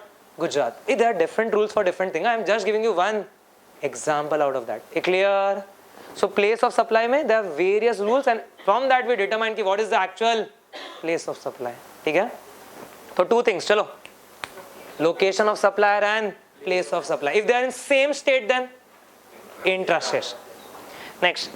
Location of supplier and the place of supply are in two different states or in two different union territories or in a state or a union territory. One state, one union territory, etc. Then it is treated as interstate supply. Clear? In exam, you will have to write the word location of the supplier and the place of supply. In place of that, if you have written any other word, zero. They are the two critical things. Location of the supplier and the place of supply. Next. Continue with the next page. Next comes levy and collection of CGST, IGST, SGST, UTGST. On the face we have already studied. Again this paragraph is given. If a question comes, write a short note on levy of this taxes. Okay? The first point, the tax is called as the central goods and service tax or the union territory goods and service tax or the state goods and service tax, and it shall be levied on all intra-state supplies of goods and services or both, and it shall be collected in the manner prescribed. Where it will be prescribed? In any law, if it is written prescribed, prescribed in rules. Prescribed in rules. And shall be paid by the taxable person. Clear? So manner of collection, etc. will be prescribed by rules. Fine. Now, however, intrastate supply of alcoholic liquor is outside the preview. We already know that. Similarly, IGST shall be levied on all interstate supply except alcohol. Repetition of the point. In levy, they are asking of levy. So first they told ki CGST, UTGST, SGST will be levied. Clear? Then they told ki this won't be levied on alcohol. All intrastate it will be levied, but it won't be levied on alcohol. Then they told ki IGST will be levied. IGST will be levied on all interstate except alcohol. Next. However, IGST will also be levied on imported goods. Now tell me why. While I go import goods, what I need to pay? Bolo. Basic custom duty plus I told you IGST in place of 3.1 and 3.5. Okay? So that is that IGST which is in place of 3.1 and 3.5. So IGST on goods imported into India shall be levied and collected in the manner provided in section 3 of the SETA Customs Tariff Act. That is 3.1, 3.5. The value will be determined under the said act at the point when the duties of customs are levied under section 12. Under section 12 of customs, that import duties etc. are levied. Based on that, the time will be decided and accordingly IGST will be levied. Value also of what? Customs. Valuation, point of payment etc. will be of customs. The only thing will be, it will be named as IGST. Calculation entirely of customs. Okay? ये तो इन customs is there ना कि bill of entry, bill of lading etc. There are point on time given in section 15 etc. कि on this point of time the import duty has to be paid and all. That everything will be applicable for this IGST. Valuation of customs, that CIF, you need to add insurance and all. That everything will be applicable to this IGST. Clear? So next, value for levy. So they say normally transaction value for normal GST is given in section 15 of CGST Act. Where it is given? Section 15 of CGST Act. You have to read it with the valuation rules, obviously. Then you will get the value on which what will be levied? This GST, CGST, SGST, IGST will be levied. Clear? So in GST also there are separate valuation chapters. As we had in excise, service tax, we had everywhere, na? A valuation chapter. Same valuation chapter is given in GST also. Next. Rates. Rates of GST will be as notified by the GST Council. They have notified 5%, 12%, 18%, 28%, etc. IGST will be total of CGST and SGST or UTGST. Maximum rate of CGST can be 20%. If CGST becomes 20%, so SGST will also become 20. So total 40. And therefore maximum rate in any case can be 40% in future. That's the maximum. Huh? As of now it is there. Kya? No, as of now. 5, 12, 18 and 28. But the council has the power up to how much? 40%. Council has the power up to 40%. Up to 40% notification se kaam chal sakta hai. They can issue a notification and increase the rate. Are you getting what I am trying to say? Next they have talked about that petrol etc. Already discussed. Yeah, as of now GST levied ki not levied? Not levied. As of now. Okay? Till the time it is notified by the government. Okay? Next comes concept of reverse charge. Chalo. So the concept of reverse charge is there in GST also as it was there in service tax earlier. Very simple. Say I am the supplier, you are the receiver. There is a supply, na, which is going to happen in GST. I am the supplier, you are the receiver. Normally what happens is supplier collects from the receiver and pays to the government. In reverse charge who will pay? Receiver will pay. There are two cases of reverse charge in GST. The first case is that if I am a registered dealer, and I am receiving the goods, I am the receiver and I am receiving that goods from an unregistered dealer. I am buying from an unregistered dealer. A registered dealer buying the goods, services, etc. or taking the supply from an unregistered dealer. In that case, the registered dealer becomes a receiver. He himself has to pay the tax on the same. A clear reverse charge. Obviously, after payment of tax, he will be getting the credit also in future. But some amount of working capital can block. You will have to make the payment. You will have to show in the returns. The procedural part. You will have to maintain the invoice. In fact, when you are doing that reverse charge also, you need to make an invoice for that also. Okay, you have charge on reverse charge basis. So you will have to increase your documentation over there. Okay, clear? Next case of reverse charge is the reverse charge which are notified by the government. Example, in case of insurance company and insurance agent, there will be a reverse charge. In case of GTA, there will be a reverse charge. Provision similar to service tax. A provision similar to service tax. They have notified 5 things as of now, but I expect in future that list can increase. Lawyer is there in reverse charge. Earlier also in service tax also lawyer was there in reverse charge. So that reverse charge provisions are similar to service tax provisions. A clear? Okay, so 2 types of reverse charge. One, I am buying or taking supply from an unregistered dealer. And second, the government notifies. Clear? Okay. In case of reverse charge, they have given one more note. Ki if a reverse charge is applicable, all provisions of GST will apply to the recipient as it applied to the supplier. And normally GST provisions are applicable to supplier ki he has to file a return of output and all, he has to pay and all. So all provisions which are applicable to supplier will become applicable to the receiver. In case of which charge? Reverse charge. Okay, that is logical. Okay. Next we need to discuss is the e-commerce operator. Are you getting that? E-commerce operator, matlab we provide an electronic platform from which the goods and services are provided. You can take example of, let us say, Make My Trip over there. It's an electronic platform, na? Clear, Flipkart, etc. So let us talk of e-commerce operators. They say, government may notify specific categories of services, the tax on interstate supply or interstate supply of which shall be paid by electronic commerce operator if such services are supplied to it. So what is this?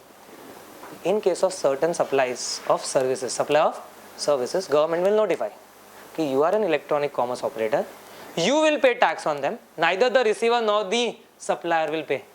Example, I book a hotel from Make My Trip. Basically the hotel is a service provider. I am the service receiver. But the make my trip becomes an electronic commerce operator. So they will bring in a provision where electronic commerce operator is required to pay tax. Clear? It will make simpler for the government also and simpler for the SSCs also. Small hotels will be relieved after that. Clear? So was this concept earlier there also? Yes, in the form of aggregator. There's a concept of aggregator in service tax. Clear? Okay. So you can mark the word service over there. Be it inter or intra. They can tell electronic commerce operator, kindly pay the tax. He will argue that I am not the supplier, I am not the receiver. No, you have to pay the tax. Okay? Now, such services will be notified based on the recommendation of GST Council. Again, the similar provision, GST Council will recommend. All provisions of GST will apply to that electronic commerce operator as if he was the supplier only. All provisions will be applicable as if he was the supplier. Clear? He has supplied me the hotel services only. No doubt the hotel is not of him. He is not providing me the hotel services basically. Still it will be deemed he is the supplier. And then you get 3 boxes. Same 3 boxes as they were earlier in service tax. In service tax earlier it was if there is an aggregator, if he has a physical presence in India, he will be liable to pay tax in India. If he does not have a physical presence, then he will have to appoint a representative. That representative will be liable to pay tax. In any case, say if he does not have a physical presence or a legal representative, you have to specifically appoint one person to pay tax. There are 3 cases. Cut, copy, paste. Electronic commerce operator is located in India, no problem at all. That electronic commerce operator is liable to pay tax. If the electronic commerce operator does not have the physical presence, then the person liable to pay tax is the person representing that electronic commerce operator. And the last case, if he neither has the physical presence nor he has the representative, then he has to appoint a person compulsorily to pay the tax. Clear? Check. So we are done with that part. We pause over here today. Okay.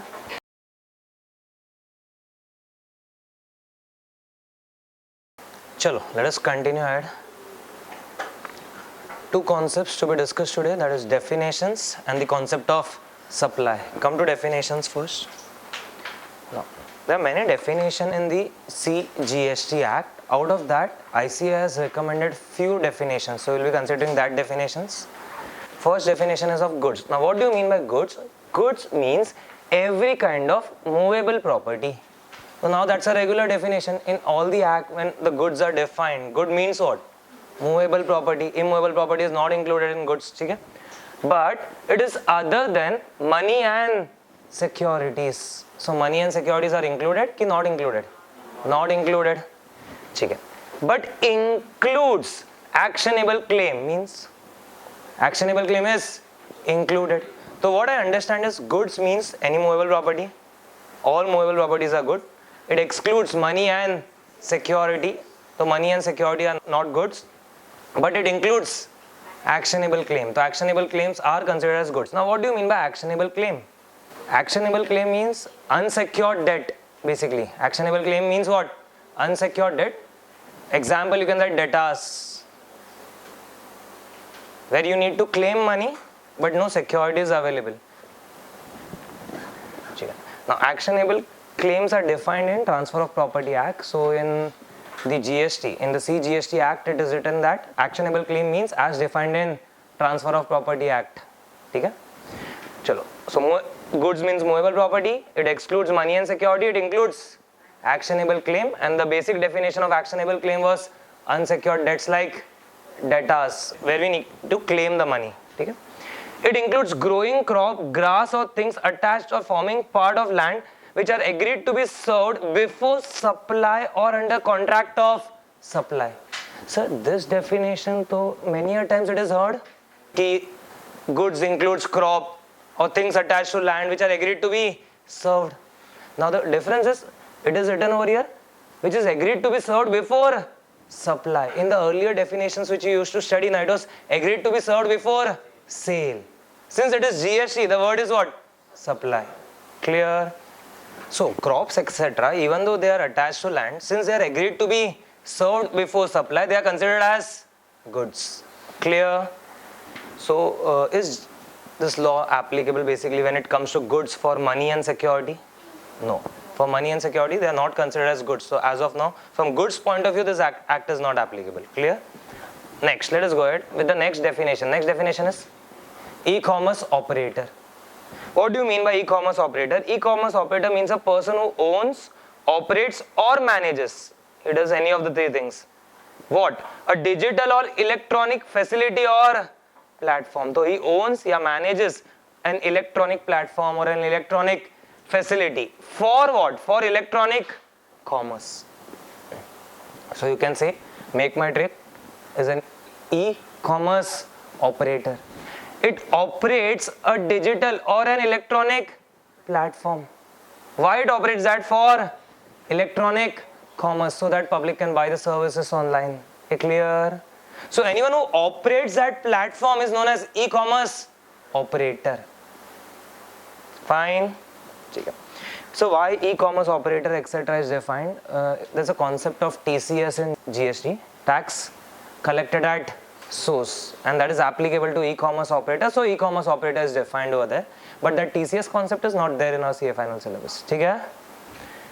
Next comes definition of exempt supply.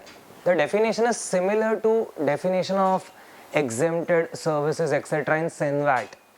This definition is similar to definition given in SENVAT. Let us see that. What do you mean by exempted supply? Exempted supply means supply of any goods or services or both which attract nil rate. If it is nil rate, it is considered as exempt.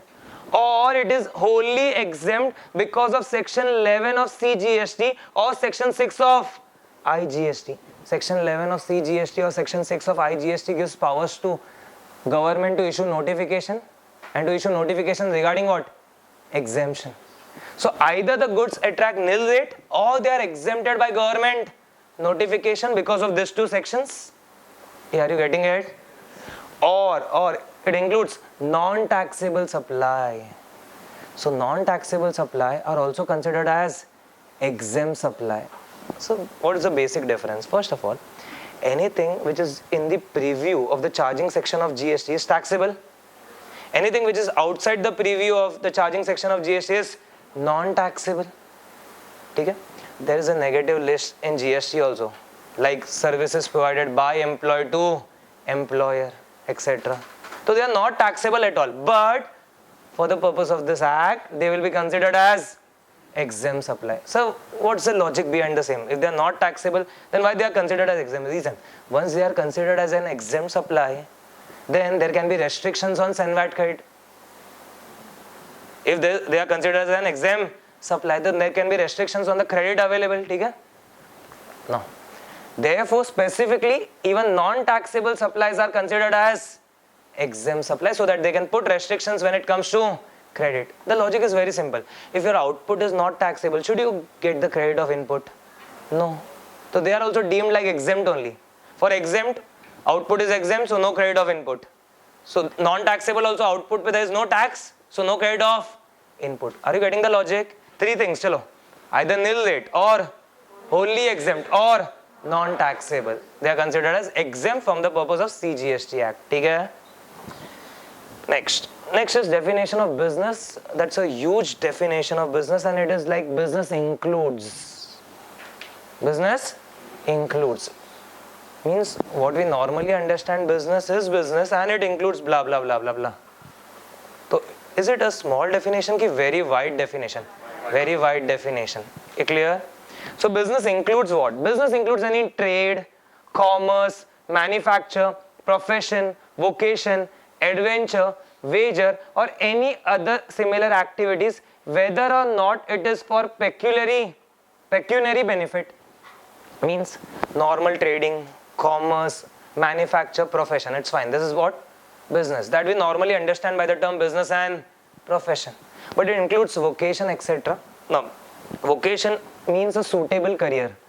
Say, if you have a good voice, you choose singing, that becomes your vocation. So that is also considered as a business. Vocation means what? A suitable career. You try to choose a career which is suitable to your skills. That is vocation. Then adventure. Adventure is any risk you take. Example, say, as a businessman, I thought, ki, let us start up a new venture. Let us risk something. Higher the risk, higher the reward. So that will be considered as an adventure. You are not sure ki whether you will go ahead or not, but it will be considered as an adventure. Clear? So adventure in business is also considered as business for GST purpose. Any type of wager matlab like gambling, risk, is also considered as business. So a small definition ki wide definition? Wide definition. So business includes what? Trade, commerce, manufacture, profession, vocation, adventure, wager. Whether you are undertaking it for any pecuniary benefit or not, it doesn't matter. If you are undertaking this transaction, that will be considered as what? Business for GST purpose. Next, it includes any activities which is incidental or ancillary to above. Which is incidental or ancillary to above. Well, I am doing my regular business. Side by side, I have to do some incidental ancillary activities. Like my main activity is, let us say, teaching. My ancillary activity is, say, to provide test series. So that will also be considered as business. Any ancillary activities connected to the main business will be considered as business. Next, the activities which are referred in point A, whether or not there is a volume in that, whether or not there is a frequency in that, whether or not there is a continuity in that, whether or not there is a regularity in that, it will be considered as business. Means even a one-time transaction will be considered as a business. They are no more concerned with the volume, frequency, continuity of that. Okay? If you do a transaction which comes in the definition, it is considered as business. You cannot argue I am not doing it on volume basis, so it is not my business. Okay? Chalo.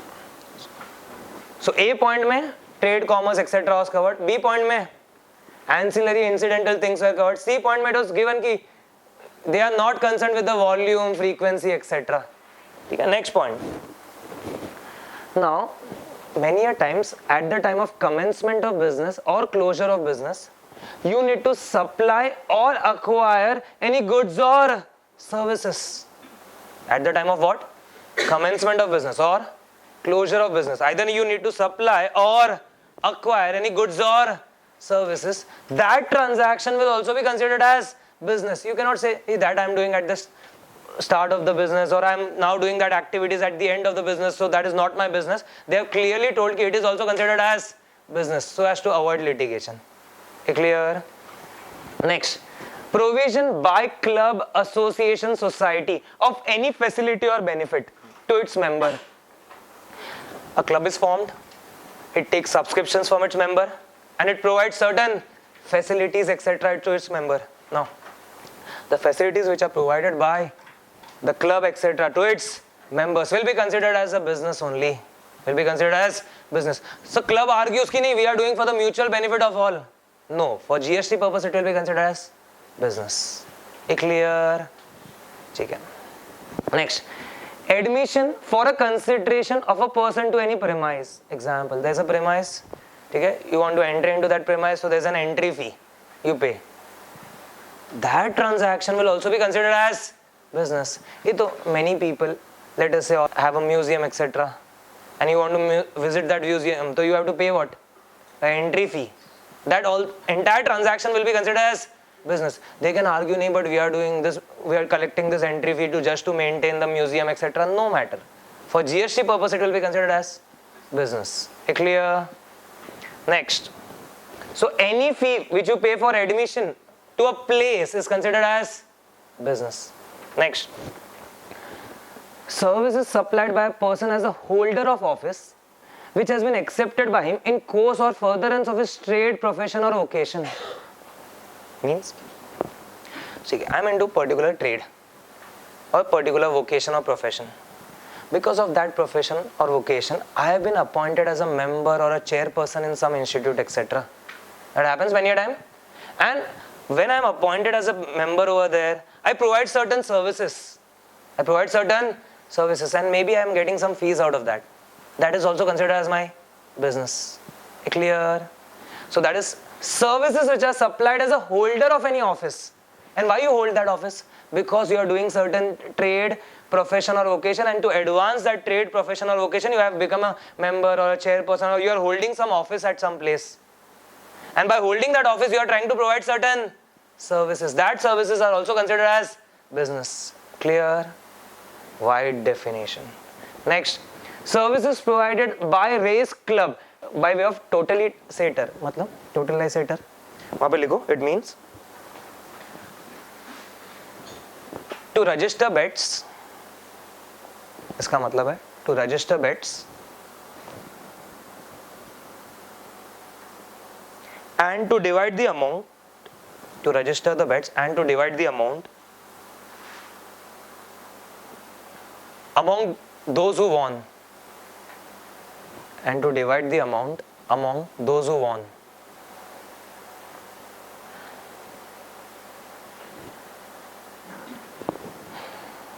So there's a race club. What it will be doing is it will be collecting the money, and who wins, it will be dividing the money. In the process it will be earning something. That is also known as what? Business. Okay, very clear. Okay, next, license to a bookmaker in a club. Now many a times a race club appoints a person, gives him the license to act as a bookmaker, a bookie will act as a bookie. Now, since the race club has given a license to a person to act as a bookmaker, they will take some consideration from him. Again, that process will be considered as business. Clear? Okay. Next, activities or transaction undertaken by the central government, state government, local authority, which are engaged as public authorities. Many a time central government, state government, local authorities does many activities as a public authority for the benefit of the public. Such activities are also deemed as business because they might be collecting some fees out of that. I'm not talking that they are taxable or not taxable under GST, but they are considered as business at least. Later point of time, we'll try to realize whether they are taxable or not. That's a separate matter because we have not still studied the charging part, that is the supply and the taxability, exemptions, etc. But they are still considered as what? Business. Because they are under the preview of GST. So this was a big definition of business. Very clear with that? Next one. Next is definition of consideration. Check it. In the lower levels we have studied consideration means something in return. That something can be anything. That is known as consideration. Okay.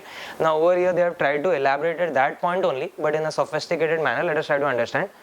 In relation to supply of goods or services or both, consideration includes any payment made or to be made.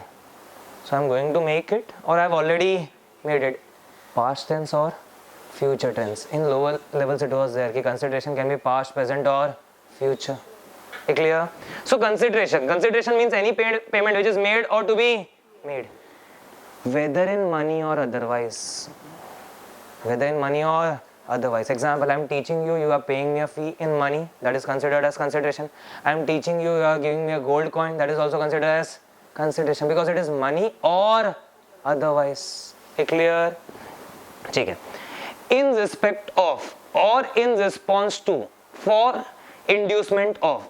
Matlab this all words talk ki why I am making the consideration. In respect of something, in response of something, for inducement of something, why I am making the payment. So why? The answer is for the supply of goods or services or both. In short, I am trying to make certain payments, whether in money or otherwise. Sir, for what? For supply of goods or services or both, whether by the recipient or any other person. Matlab the consideration can move from the normal person to whom I am providing the goods, services, or consideration can move from third person.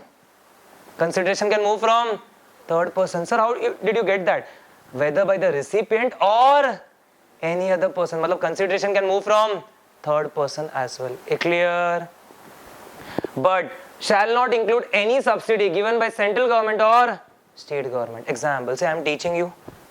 So state government becomes happy that many years have been cleared, so it gives me a grant. Will that be considered as consideration over here? No. Consideration does not include any subsidy etc. given by central government or state government. Clear? Include it? Does not include? Does not include.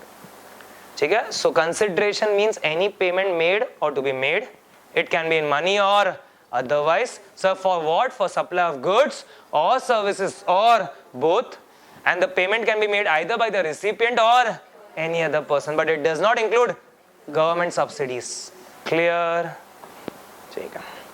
Now, further, consideration includes monetary value of any act or any forbearance. Monetary value of any act or any forbearance means, I told you, do one thing, कि I am going to teach you. In return, I have some work at my place. Kindly do that work and give me. Okay? So I am teaching you. In consideration, you are doing an act. In consideration, you are doing an act. Monetary value of that act will also be considered as consideration. How to find out the value of that act? There are valuation rules for that. Don't worry about that. There are which rules? Valuation rules which will help you to find out that. Clear? Further, consideration also includes forbearance of an act. Means, I told you, okay, I am going to teach you. In return, you are not going to do this work, or you are not allowed to do this. Not doing something is also consideration. And I need to find out the monetary value of that. Clear? So how to find out monetary value? Again, which rules? Valuation rules. So consideration includes monetary value of any act or forbearance. Again, किसके लिए? In respect of, or in response to, or for inducement of what? Supply of goods, services, or both. So who? Whether by the recipient or any other person, but shall not include any subsidy. So rest part remains the same. Are you getting it? So first point made was payment in money or otherwise. Second part में any act or forbearance. ठीक है? Now, however, deposits shall not be considered as consideration. What? Deposits shall not be considered as consideration unless supplier applies such deposit as consideration. Means, example, I have given you premise on rent, so you are going to pay normal rent, that is my consideration, but you also give me a deposit. Deposits are refundable. Deposits are refundable. Security deposits basically. So they are not consideration unless, say for any month you don't make the payment etc. and I apply your deposits only. In that case, deposit will become what? Consideration. Clear? So that was definition of consideration. Let's go ahead. Next is definition of person. That is very simple. And the points which are there in the Income Tax Act regarding definition of person, that is there over here, plus few extra points. So person means or includes what? An individual, that you understand, HUF, company, firm, LLP, AOP, BOI. Are you getting it? And last may underline artificial judicial person. So these 7 points are of Income Tax Act only. Individual, HUF, company, firm, LLP, AOP, BOI and artificial judicial person. Clear? Over and above that also few persons are considered in GST. So why? Government is also considered as person over here. What? Government. So you will get the points. Check. Central government, state government, local authority, all the levels. Central government, state government, local authority. In fact, any corporation which is established by central government or any state government or any provincial act or any government company is also considered as a person for GST. So normal persons as per income tax is person as per GST plus government related all points. Central government, state government, local authority, any corporation which is established by central, state or provincial act or a government company, that is also a person. Okay, now they also want to include cooperative societies. So cooperative societies are included which are registered under Cooperative Society Act, and societies are also included which are registered under Societies Act. The cooperative societies are included and societies are included. Sir, any other point? Last may 2 extra points. Any body corporate which is incorporated outside India is also considered as a person in GST. Not just a company incorporated in India. A body corporate incorporated outside India is also considered as a person, and trust is also considered as a person. They are the 2 extra points. Okay? So first 7 points. Chalo. Individual, HUF, company, firm, LLP, AOP, BOI and artificial judicial person. Okay? Then government related. Central government, state government, local authority, then corporation established by center, state or provincial act including government company. Okay? Then cooperative society related. Cooperative societies and societies respective under their act. Then 2 extra points. Body corporate registered outside India and trust. Clear?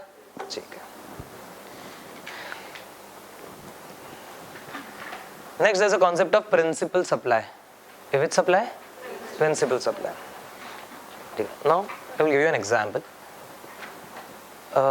Let us say I am selling TV or AC to you.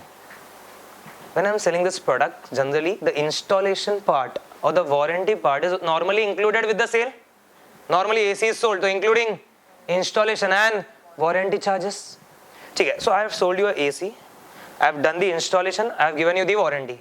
Now AC is a goods. It might be having a particular rate in the GST schedule. Installation is a service. Service is covered at the rate 18% in GST. Correct? Warranty is also service. Service is covered at the rate 18%. So now there will be a problem. When I have sold AC to you for 20,000, let us imagine. So what's the bifurcation of that AC? The installation and the warranty. There comes a question mark. They are considered as composite supply. They are considered as what? Composite supply for GST purpose.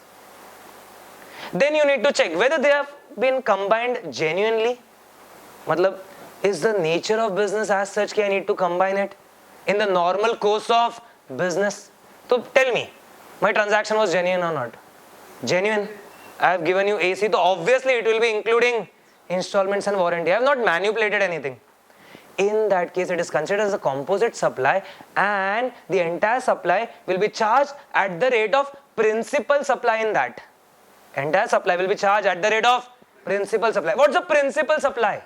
AC. So entire transaction will be charged at the rate applicable to AC. Clear? And therefore the definition of principal supply becomes important. Are you getting the reference to context? So principal supply means supply of goods or services which constitute the predominant element. Which constitute the predominant element. In what, sir? Of composite supply. So principal supply is the predominant element of composite supply. Principal supply is a predominant element of a composite supply. Did you get the example of composite supply? We have composite supply in our syllabus, so I will be taking up that separately also. Then, and to which any other supply forming part of that composite supply is ancillary, and the other supplies like warranty and installation were ancillary. Clear? Chalo, next definition. Next definition is recipient. There are two persons, one is the supplier and other is the recipient. So who is the recipient? Recipient of supply of goods and or services means where the consideration is payable, person who is liable to pay that consideration. Example, say I am teaching you. Is consideration payable or not payable? Consideration, let us say, is payable. In that case, who is the person liable to pay consideration? Say you are the person liable to pay consideration. In that case, you become what? Recipient. Because you have enjoyed, so you are the person liable to pay consideration. Clear? Secondly, one more example. Let us say I have been approached by a company and that company told me, come to my office and teach my employees about GST. I have been approached by a company. I will be providing that services of taking a lecture over there. Now who is the person liable to pay consideration over there? Company. So in that case, recipient becomes company, even if the lecture is heard by employees. Are you getting the difference? Anyone who is liable to pay the consideration is known as the recipient. It not always means the person who enjoys the service, etc. is the recipient. Clear? So recipient means a person who is liable to pay the consideration. Fine. Take it. So what if there is no consideration only? I am providing certain goods or services and there is no consideration. Then A point won't be applicable at all. Clear? If there is no consideration in the matters relating to goods, if there is no consideration in the matters relating to goods, in that case, recipient means the person to whom the goods are delivered or made available, or to whom the possession or use of the goods is given or made available. If there is no consideration, so definition changes. Any person to whom the goods are made available, are delivered, possession is given, they are known as what? Recipient. Clear? If consideration is there, then the person liable to pay the consideration is recipient. If there is no consideration in the matters relating to goods, the person to whom that goods are delivered, made available, etc. is known as the recipient. Okay? Now, if there is no consideration in the matters relating to services, if there is no consideration in the matters relating to services, in that case, the person to whom the services are rendered, then you need to see the person to whom the services are rendered. Clear? So, why we are talking of things without consideration reason? In earlier laws, now it was very clear ki, let us say service tax. So, if there is a consideration, then only there will be a service tax. Free services were not taxable at all. But that's not the case in GST. In GST, there are certain cases where even if there is no consideration, it is taxable. Even if there is no consideration, it is taxable. That's a major conceptual difference. Huh? In normal GST, it is written ki if there is a consideration, it is taxable. But there is an exception. Ki even if there is no consideration, certain things are taxable.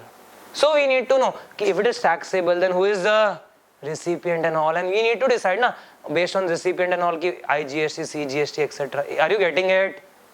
Clear? So if there is no consideration, they have defined who is the recipient. Next, and any reference to the person to whom supply is made shall be construed as reference to recipient of service or recipient of supply. Means, say in any section it is written ki the person to whom supply is made, his location will be considered, etc. Whenever the word is used ki person to whom supply is made, matlab you have to refer to recipient of supply. You have to refer to what? Recipient of supply. So in the act, if you find the word person to whom supply is made, means what? A recipient of supply. So you will have to come to this definition and check who is the recipient. Clear? In many a times it can become a person to whom the supply is made is the employee of the company. But as per the definition, who is the recipient? The company. I gave the example ki I went and taught GST over there. Clear? So whenever in the act you find the person to whom supply is made, ignore that word and consider as recipient of supply. Fine. Okay, next. Recipient of supply also includes an agent who is acting on behalf of the recipient in relation to goods or services or both. So recipient of supply also includes agent. Also includes the agent of recipient. Okay? So Mr. A is the main person, he appoints B as the agent to procure certain goods or services. I have given the goods to that B. B becomes the recipient because he is the agent of A. Clear? Yeah, so this was definition of recipient.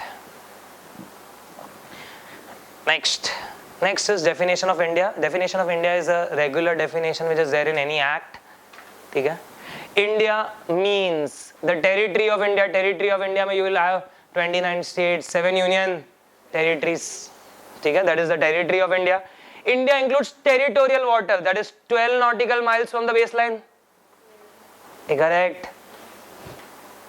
It includes the seabed and subsoil under such water. So this is my India, this is my territorial water of India. The seabed below this is also considered as India. Clear? It includes continental shelf, exclusive economic zone or other maritime zone. Now these are special zones which extend up to 200 nautical mile. They are also considered as India. This is a regular definition of India. It was there earlier in service tax laws, etc. The reference was made over there. Fine. Next, India also includes airspace about the territory and territorial water. See, this is my territory, India. So above that airspace will be there. Above the territorial water also airspace will be there. That is also considered as India. Clear? Same definition as studied earlier. Nothing new in that. Let's go ahead. Chalo. Next, definition of reverse charge. What do you mean by reverse charge? Who is liable? Recipient instead of supplier. Here two critical words are now recipient and supplier. So you will find the liability to pay tax by the recipient of supply instead of supplier. That is known as reverse charge. Liability shifts to whom? Recipient. Okay? I have given you few examples of reverse charge, na? I have given you 2 examples of reverse charge. Registered, unregistered. मतलब a registered person is buying from an unregistered person and government will notify. So are you getting 2 subsections over here? One is that registered, unregistered wala, and other is the notification by government wala. It's clear, but we don't have that sections. Are you clear about that? Chalo. And that sections are repeated 2 times, sir. Why? One for CGST and one for IGST. ठीक है sir. That acts are similar only, huh? ठीक है? चलो. Next is definition of service. Service means anything. What? Service means anything which is not goods, money, security. So everything other than goods, money, security is what? Service. So everything gets covered in GST automatically. Clear? Everything other than goods, money, security. So I observe one thing. Money and security were not goods also. And money and security are not services also. They are specifically kept outside. In the transactions regarding securities, STT is levied. What is levied? STT. Securities transaction tax is already in place and that is not abolished. That is still in place. So securities are basically kept outside the preview of GST. Clear? So what about money? Now money, transaction in money cannot be taxed. I am giving you loan and on that loan you are paying interest. On interest there cannot be a GST. Very clear? Earlier we had on interest there was no service tax if you remember. Same concept over here. On interest etc. there cannot be GST. So transaction in money and securities are kept outside. So but what if like this? I am doing a foreign exchange transaction. I am giving rupees and getting dollars out of that. Then there will be some conversion charges etc. On that GST should be there because on that earlier service tax etc. was there on that fee, commission, portion etc.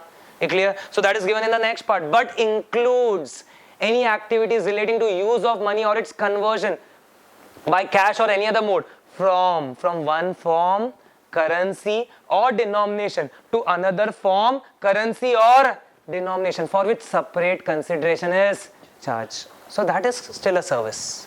But pure transaction in money, that is not a service.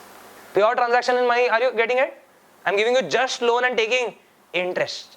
Clear? So basically, the position after GST is also similar only then in this matter.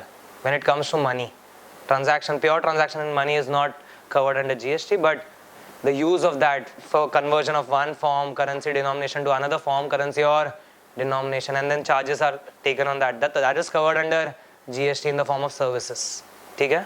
Next, supplier is defined. As the receiver was defined, now is defined the supplier.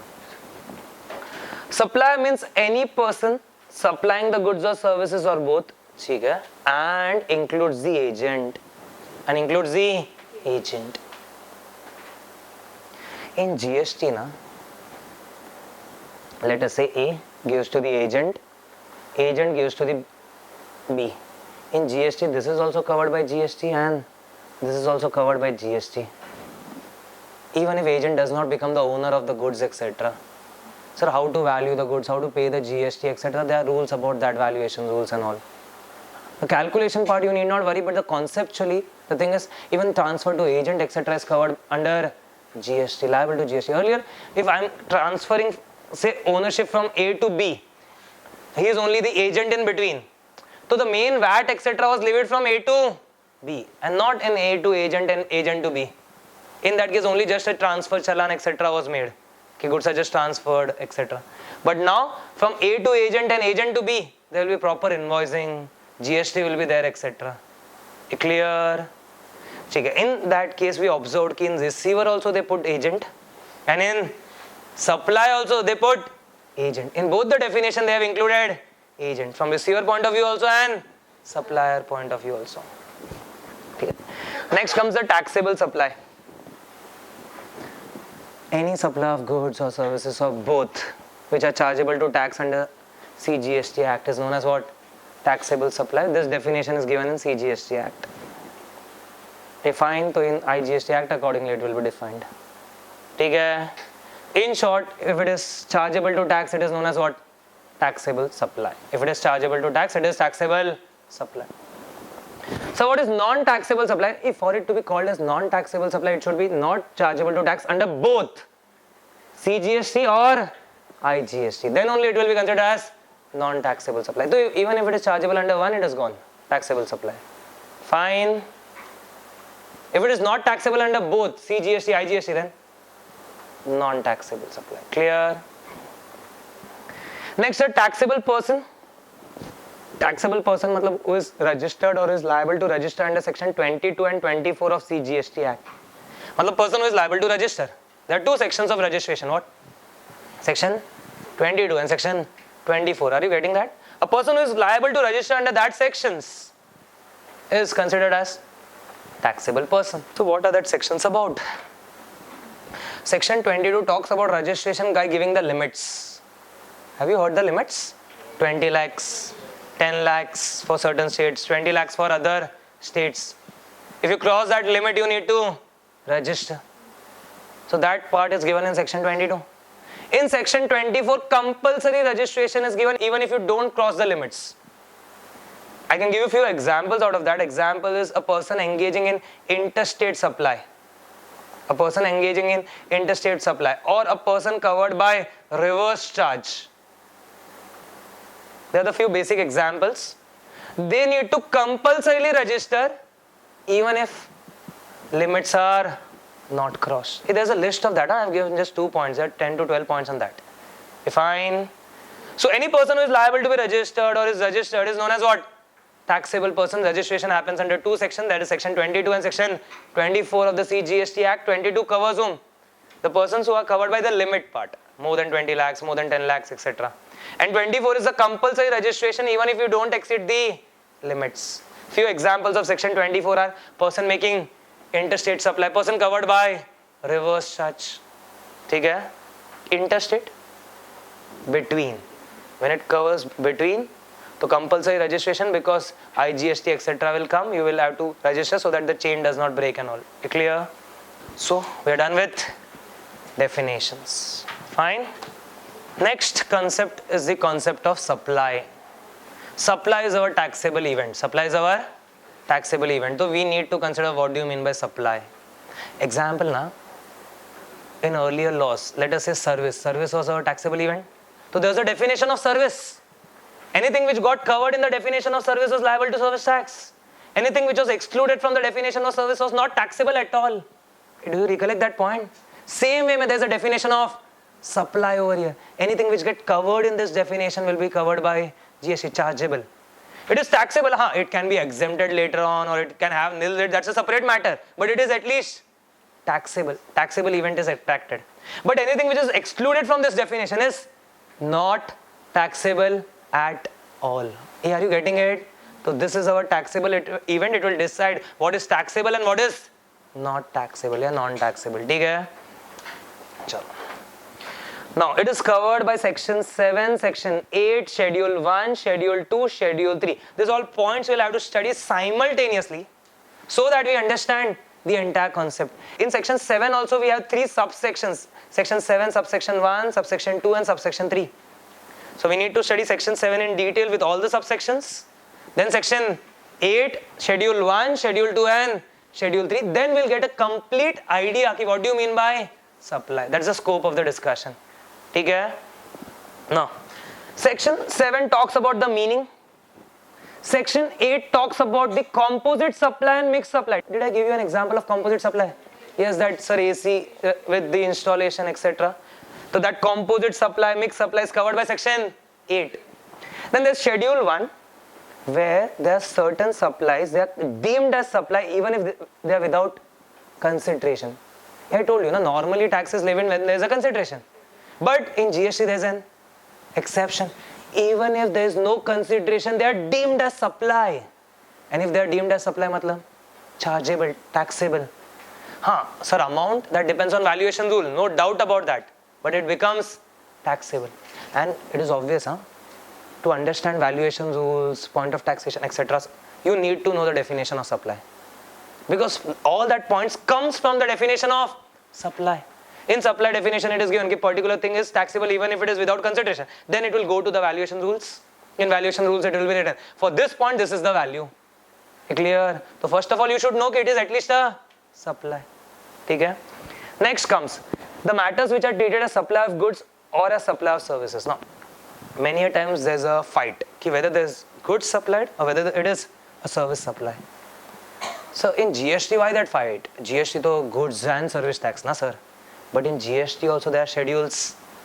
Goods ka rate schedule is given separately. Service ka rate schedule is given separately. So we need to decide na whether it is goods or services. So they did a better thing over here. Instead of going into litigation, they made a schedule. Okay, this is goods and this is service. If I tell you it is goods, so then it is goods. Even if aapko bahut man ho, even if you feel ki nahi it is service. No. If they are telling it is goods, so goods. Are you getting it? So they made a schedule out of that. So all the litigation, that all works contract, then hotels, etc. were covered over here. So that major litigation area reduces. Fine. Next. Matters or transaction that shall be deemed neither as supply of goods nor as supply of service. Name it as negative list. The negative list, same, cut, copy, paste few points over here from service tax. Fine. Schedule 3 is they are neither goods nor services as supply. Matlab they are not taxable at all. I can give you one basic example. Services by employee to employer in course of employment. Not taxable at all. Are you getting it? Okay. So they are covered by schedule 3. Once we are done with all these 3 parts, we will be able to cover the entire definition of supply. Let us start. First, section 7, subsection 1. We will have to do it in detail because that's a major concept from CA final point of view. I don't think rest was a major concept at all. Okay? So section 7, subsection 1 will go by each and every word. Let us see. Supply includes. Supply includes. Includes means which type of definition? Inclusive. So it is wide. So it is wide. Clear? If they say na, dog include cat. So cat is also dog. Such a wide definition. Are you getting it? What I'm trying to say? Chalo. So supply includes all form of supply of goods or services or both, such as sale. Sale is a supply. Transfer is a supply, barter is a supply, exchange is a supply, license is a supply, rental is a supply, lease is a supply, disposal is a supply. What? Sale, transfer, barter, exchange, license, rental, lease, disposal. All of them are considered as supply when made or agreed to be made for a consideration. So it should be for a consideration. By a person in course or in furtherance of business. Matlab it should be in business. If you give your friend a chocolate, is it in course of business? No, not a supply. For it to be counted as supply, it should be in course or furtherance of business. What do you mean by business? So such a big definition. If we studied na business ka definition, and deliberately that definition was made big because everything should be covered over here. Clear? Conclusion. In the first point, what I can identify is there should be supply of either goods or services. Clear? Consideration should be there and it should be for the purpose of business. Yeah, it should be in course or furtherance of business. You can write the small things over there. These are the conclusion of that entire paragraph. Okay, there should be supply of goods or services. There should be consideration and it should be in course or furtherance of business. So if there is no consideration, it is not covered in this A point. It can be covered elsewhere, but not covered in A point. Section 7, subsection 1, clause A. Next, clause B. Importation of services for consideration. Matlab there should be importation. Importation of what? Services only. The goods is not covered in this point. For consideration. Matlab consideration should be there or should not be there? Should be there. So consideration, yes sir, consideration should be there. Whether or not in course of business, matlab it doesn't matter ki business is there or not. So if you import certain services for a consideration, whether it is for the business or not for the business, it is considered as what? Supply. ठीक है. The chances कि many a times you import certain services, you make the payment, even if it is import for say personal purposes, there can be GST on the same. There can be, but it also depends upon the further part about taxability, exemptions, etc. In earlier service tax laws, it was like if you import certain services, there was a reverse charge. The recipient was liable, and in that there was a specific exemption. If you have imported services for some personal purpose, it was exempt under mega exemption notification. Clear? But over here in GST, it will depend upon the exemption, etc. But on the face, when you have imported services for consideration, whether it's for business or not, it is a supply. It is basically taxable. Now, after becoming taxable, it can be that GST is levied or it is exempted, that depends. But it is at least taxable. Clear? Next is activities which are specified in Schedule 1. So, Schedule 1 activities made or agreed to be made without consideration. Consideration is there ki not there? Not there. So, Schedule 1 activities, no consideration, still they are what? Supply. Schedule 1 activities, no consideration, still they are supply. Next, activity which are treated as supply of goods or supply of services in Schedule 2. Matlab they are specified in Schedule 2. In Schedule 2 it is written that this is goods. If they are told this is goods, so goods. Or if they are told that this is service, so service. If they are mentioned in Schedule 2, be it in the form of goods or be it in the form of service, they are supply, deemed supply. Getting it? So there's one condition only in the last point. It should be there in Schedule 2. That's it. It is a supply, be it goods or be it services. Clear? Section 7, subsection 2. Clause A. It starts, notwithstanding anything contained in subsection 1. Matlab subsection 2 overrides subsection 1. Subsection 2 overrides subsection 1, notwithstanding anything contained in subsection 1. A point. Activities or transactions which are specified in Schedule 3, or B point. Any activities, transaction undertaken by the central government, state government, local authority in which they are engaged as a public authority as may be notified by the recommendation of the council, A or B. And then this point start, shall be treated neither as supply of goods nor as supply of service. Means section 7 subsection 2 gives certain things which are not supply. Which are supply ki not supply? Not a supply. If they are not supply, then out of GST. There are two things which are not supply. Are you getting it? The A point is which are mentioned in Schedule 3. If they are mentioned in Schedule 3, they are not supply, and if they are not supply, no GST at all. Clear? And secondly, there are certain activities by central, state, government, etc. as public authorities. Mark this word as public authority. So certain transactions by government as public authority, and they are notified by the council. They are notified by the council. Then it is not a supply. Sir, why this? We were studying the definition of business some time back. In definition of business, it was given key activities of this government, etc. as a public authority is a business. So all the activities of government become business. Out of that, GST council will notify certain activities. That notified activities will not be a supply. Rest activities will be a supply. Are you getting it? So for it to be not a supply, two conditions over here. First of all, it should be an activity as a public authority, and secondly, it should be notified by the council. Then only it will be covered in B point. Both should happen. It should be as a public authority, further it should be notified also. Clear? So section 7 subsection 1 was talking about what are supplies. Section 7 subsection 2 was talking about what are not supplies. Clear? Section 7 subsection 3 subject to subsection 1 and 2.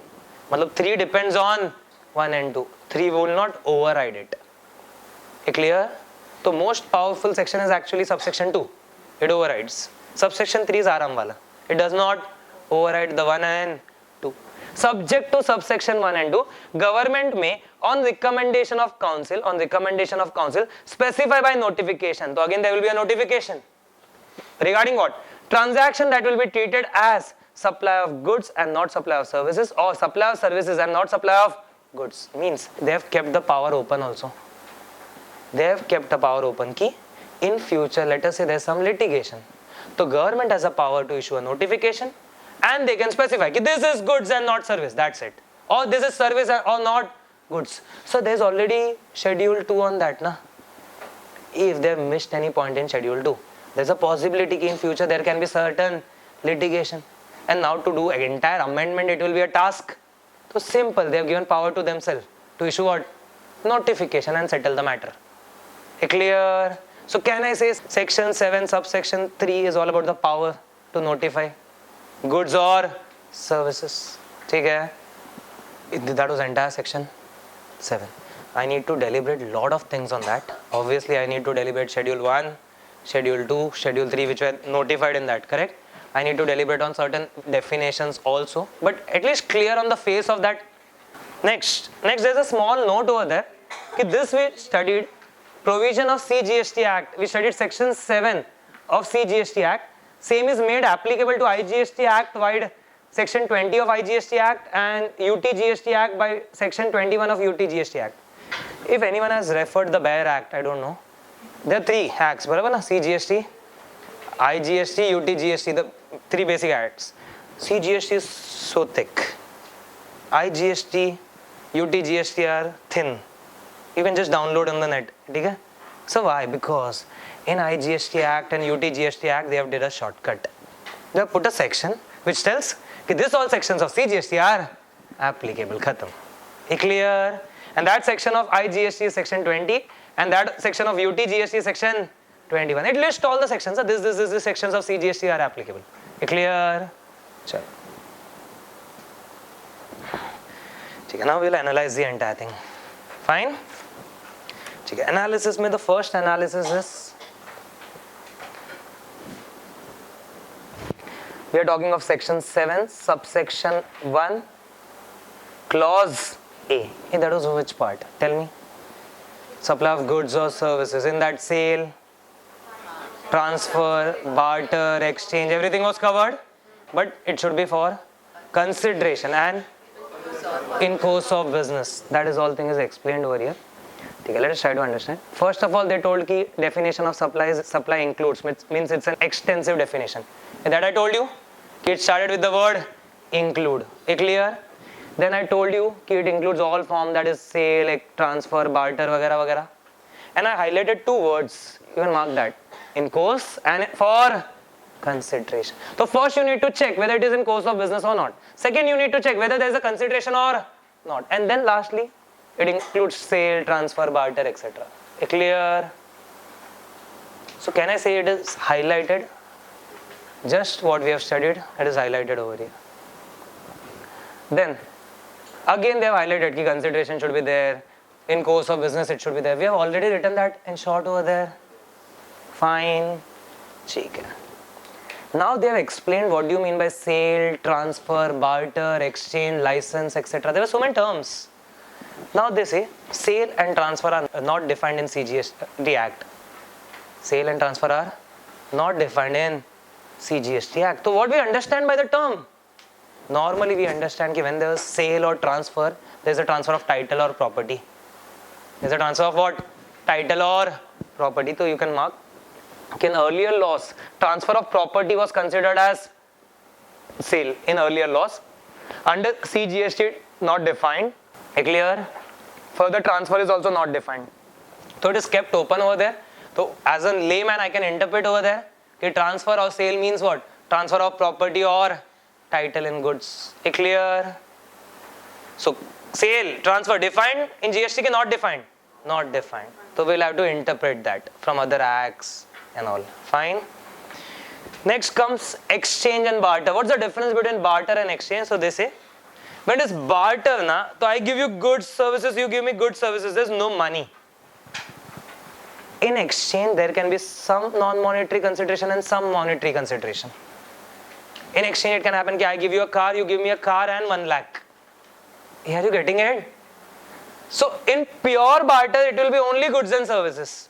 In exchange, there can be some amount of money and some goods and services. Clear? Okay. So exchange mein underline partly paid for in goods and partly in money. But in barter, it is purely in exchange of goods and services only. Okay? Next, license, rentals, etc. Now, suno. In earlier law, it was like this. If I have transferred right to use, matlab I have transferred the effective control or possession of the goods, it was considered as sale. And on that VAT, etc. was levied. Other was I have transferred the goods but not the right to use. I have given the goods but not the entire control of that goods. Then it was considered as service and service tax was levied. And always there was a fight whether VAT will be there or service tax will be there. You have to read it very carefully whether the entire control and possession is transferred or not. Whether the right to title of the goods has been transferred or not. Clear? That was earlier law. So this is given over here, earlier law, old. In new, it is very simple. All license, lease, rentals, etc. are considered as service only. No tension. They are considered as what? Services. There is no litigation. Now there are goods. On that goods schedule should be referred. There are services. Service schedule should be referred. They have clarified. It will be considered as what? Services. Clear? Sir, where do they clarify it is goods, it is services? I have told you. Schedule 2. It is clarified in Schedule 2. In Schedule 2, I told it will be written. This is goods, so goods. This is service, so services. Clear? Okay. From section 7, subsection 1, clause A, etc. I can conclude. If there is a consideration, then only it is supply. If there is no consideration, then no supply from clause A point of view. Clear? So that conclusion is given basically from clause A point of view.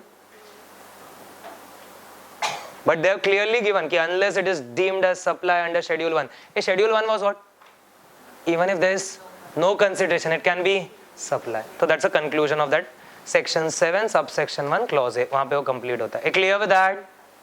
I go with the next part. Next table, you will find over there is section 7, subsection 1, clause B. Okay, so we are referring that points only which are studied earlier, but they have deliberated over there, nothing else. Now, in that you can just refer there should be importation of services. Importation of services is considered as supply. If consideration should be there, it doesn't matter whether it is in course of business or not. It's studied, just they have given in diagram form, nothing else. Should I go ahead? Chalo. Next, supply without consideration. That is section 7, subsection 1, clause C. It will refer to which schedule? Schedule 1. Even if there is a transfer of goods or services without consideration, it will be deemed as supply. Are you getting it? That's the third part of that definition. Now this need to be deliberated in detail. Reason, we'll study Schedule 1 over here. We'll study the entire Schedule 1. Come. Just do certain markings. In Schedule 1, this is 1. Are you getting it? That's the first point. So that's the entire box on that. Then you will find after some lines 2. That's the second point of what? Schedule 1. Then after around a page or 2 pages or so, you will get 3. So 2 is bigger. Then you will get the third point. That is the third point of Schedule 1. Then fourth point of Schedule 1. That's it. Are you getting it? At that point, the Schedule 1 ends. So Schedule 1 has how many points? 4 points, which we need to study. And in all the 4 points, we'll observe that even if there is no consideration, it is a supply. Clear with the scope of discussion? Let us discuss of all the 4 points of Schedule 1. Now, the first point is very simple. Let us say, when we are doing business, we might be acquiring certain business assets. When we acquire business assets, we might be paying GST on the same. So we will be taking credit of the same. Logic? After certain time, we will be disposing that assets, removing that assets, etc. They say even if you remove that asset without consideration, that will be considered as supply. Why? When you brought it, you got the credit. Now you are removing, so there should be some reversal of credit that should happen. Say I bought the goods just to take the credit, and then I disposed of within 1 year or so. So then government will say you should not get the entire credit. You have not used the capital asset to the entire extent to get the entire credit, but you have already taken the credit. So how to reverse? So they have told one thing, do one thing. If there is a disposal of transfer of business assets on permanent basis, even if it is without consideration, it is deemed as what? Supply. And when it is a supply, GST will be there. So what will be the value? Don't worry about the value. There will be something known as what? Valuation rules. Clear? Take care. Now, this clause is wide enough to cover the transfer of business assets from a holding company to a subsidiary company for a nil consideration. A Limited transfers the goods to B Limited without any consideration, because let us assume A is the holding company, B is the subsidiary.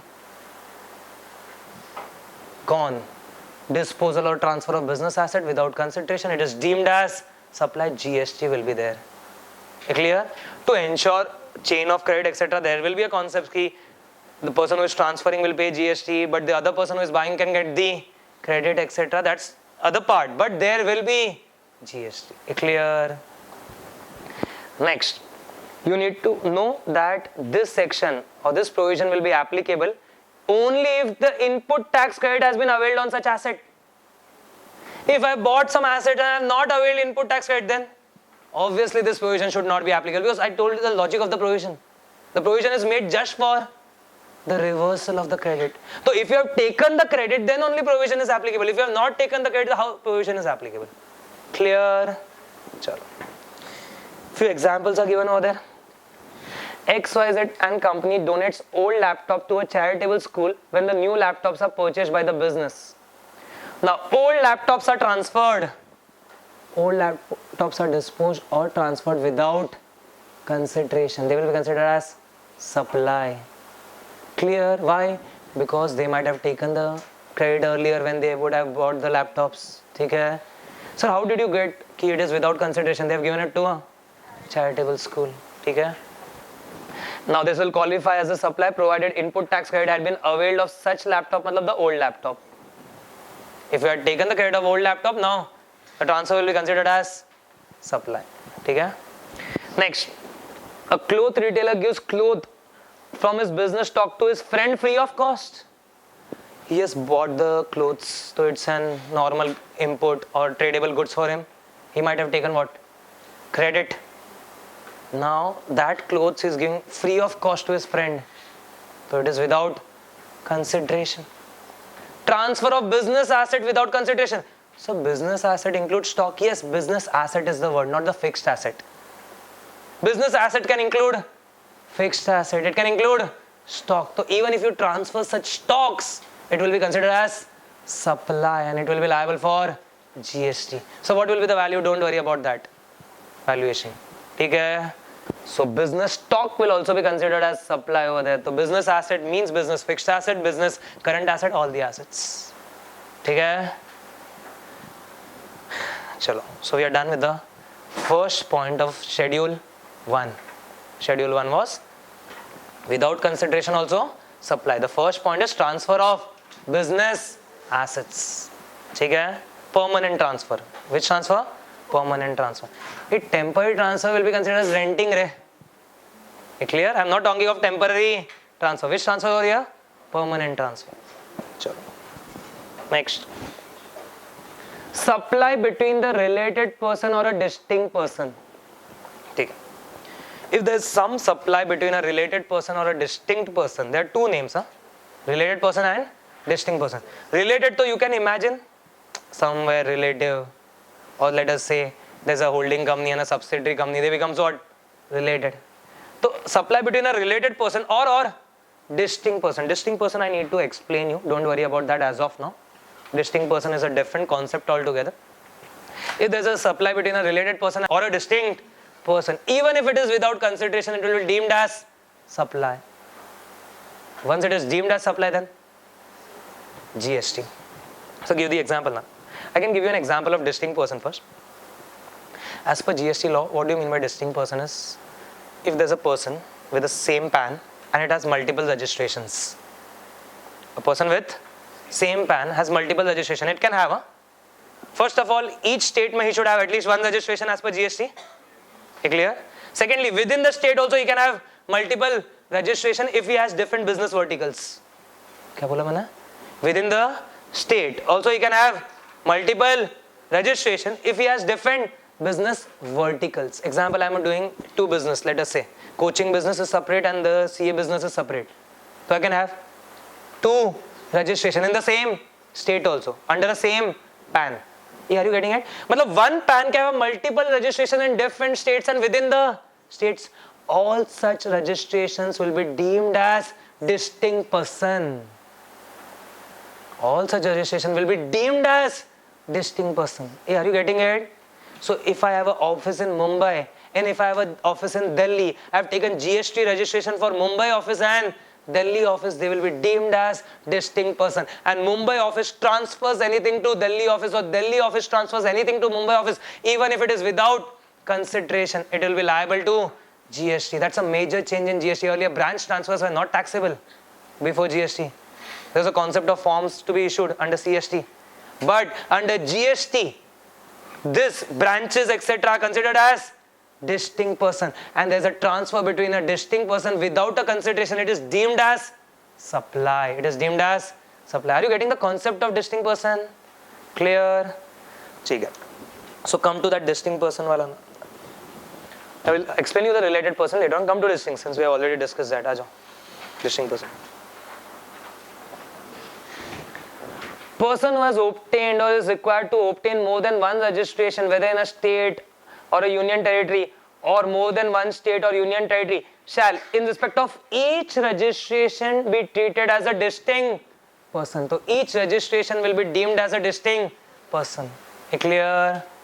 Example, Mohan, a chartered accountant, has a registered head office in Delhi. He has also obtained a registration in the state of West Bengal in respect of the branch office. He has two registrations. So two distinct person. Mohan will be treated as a distinct person in respect of the registration in West Bengal and Delhi. Clear?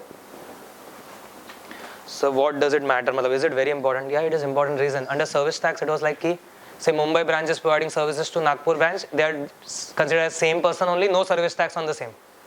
But when it comes to GST, Mumbai branch providing services to Nagpur branch and both have separate registration gone. What will be liable? GST. Clear? So that's a change in concept which has happened over there. They have explained in the form of say stock transfers or branch transfers over there. In view of the aforesaid discussion, the transaction between the different locations with the separate GST registration of the same legal entity, they have the same PAN, the same legal entity, but they have different registrations, will qualify as supply under GST, which is in contrast to the existing rhyme.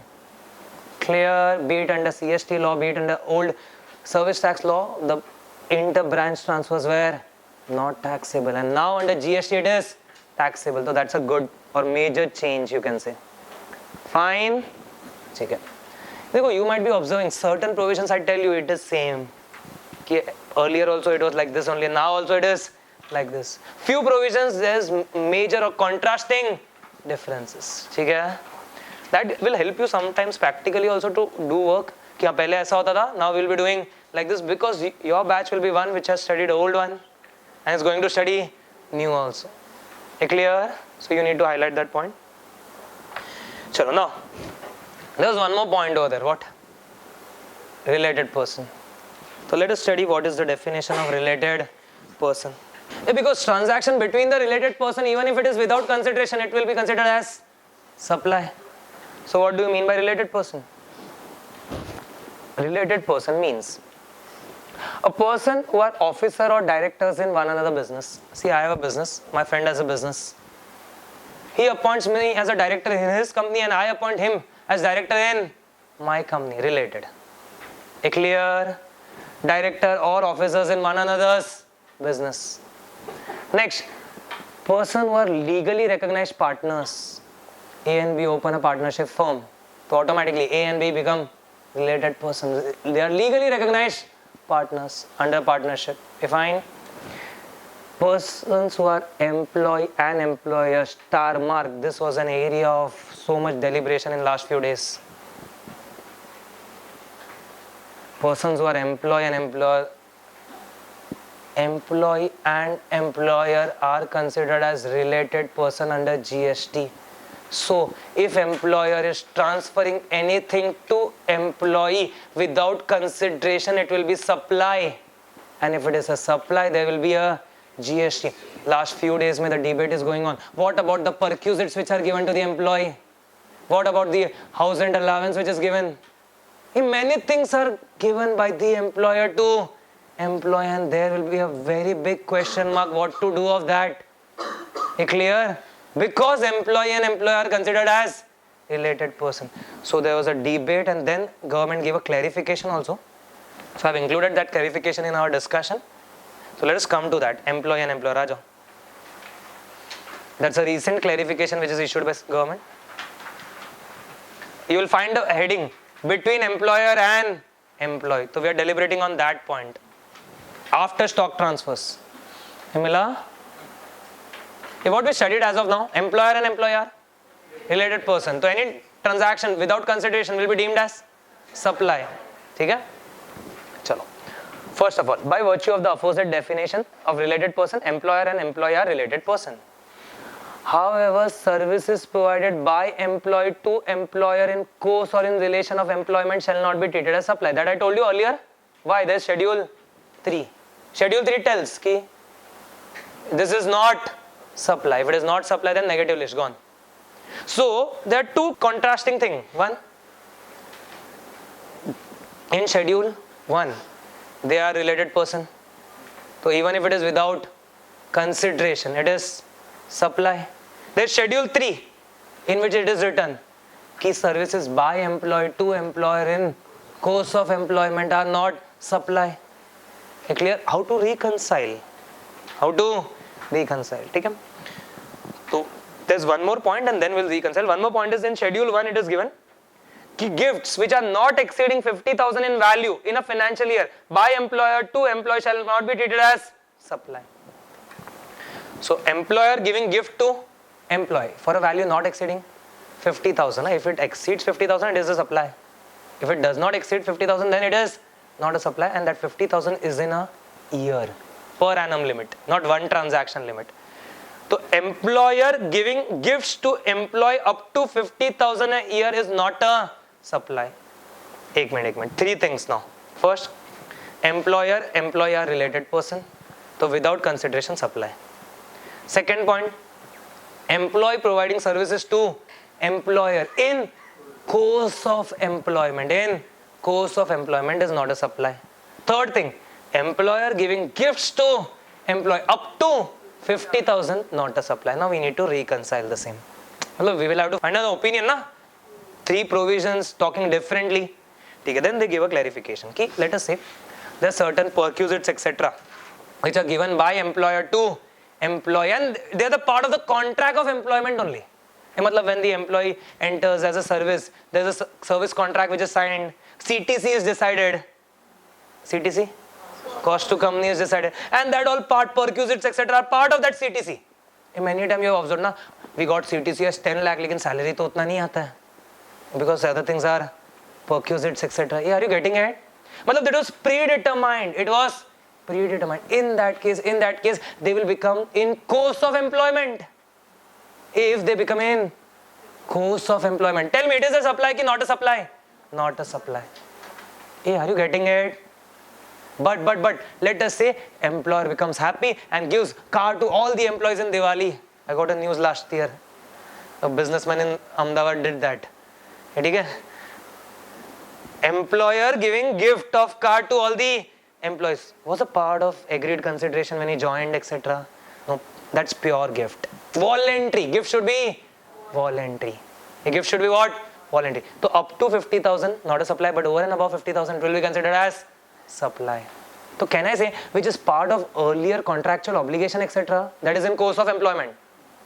So that is not a supply only. Other things are gift. In gift, 2 things. More than 50,000 or less than 50,000 in a year. If it is less than equal to 50,000 in a year, then not a supply, but more than 50,000 then supply. Clear? And that has been clarified. See, first of all, they give an example of Diwali gift, 55,000. Tell me, Diwali gift 55,000. Supply. Pure gift, no? That is a pure gift. And it is exceeding how much? 50,000. So that is supply. Then they give example about perquisites, etc. Now they are part of employment contract. If they are part of employment contract, then it is not considered as supply. Clear? So it will not be subject to GST again. Now, why sir? Because many times what happens in the form of perquisite, it's like a membership in a club and all. So company takes that and gives to the employee. Even company takes the membership, already GST etc. would have been levied only.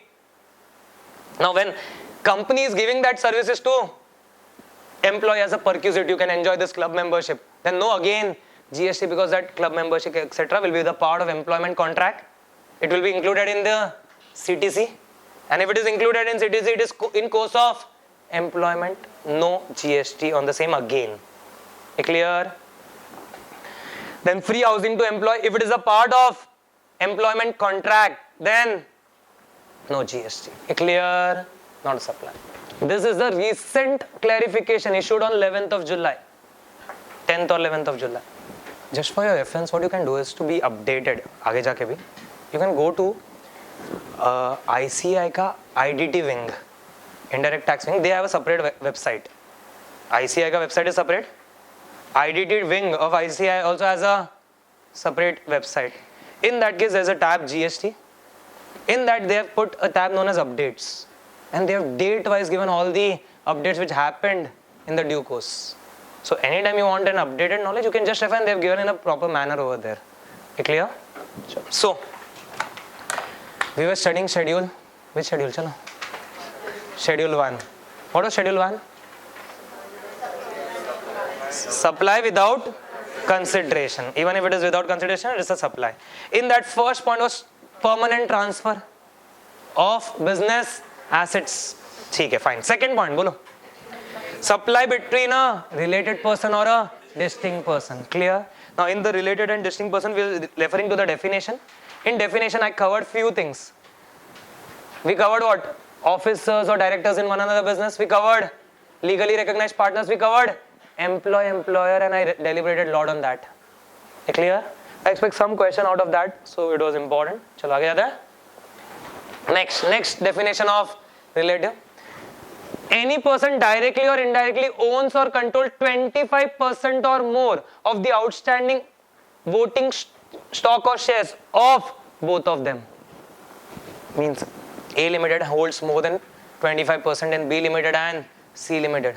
So B Limited and C Limited will also become related person. Clear?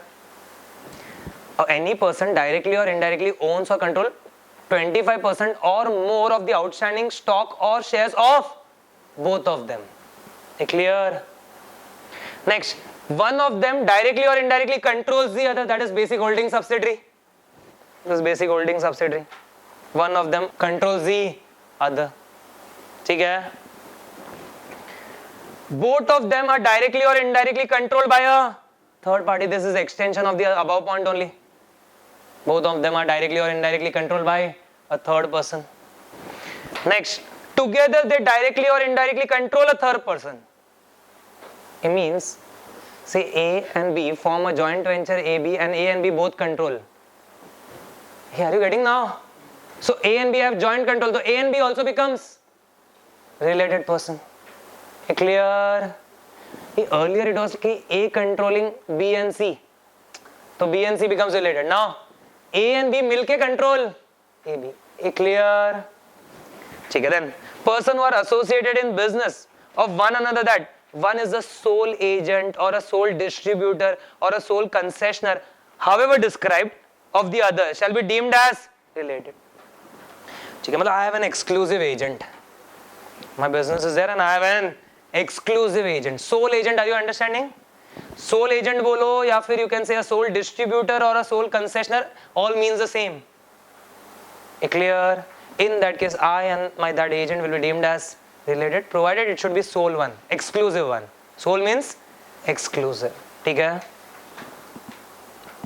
So this is definition of related person. Any doubt up to the second point of schedule 1? Let us go ahead with the third point. Third point of schedule 1. Principal agent. Why? I told you earlier, na? See, A is transferring to the agent. Agent is transferring to B. On this also GST should be there. On this also GST should be there. Even if these transactions are without consideration, might be because consideration might be flowing from B to A. Clear? So this transaction might be without consideration, he will be just transferring it.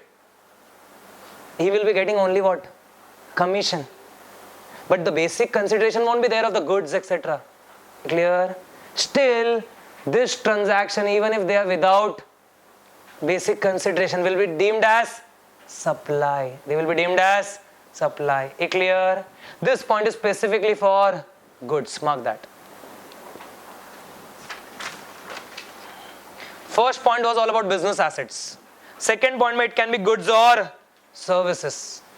First point was business asset. Second point, it can be goods or services.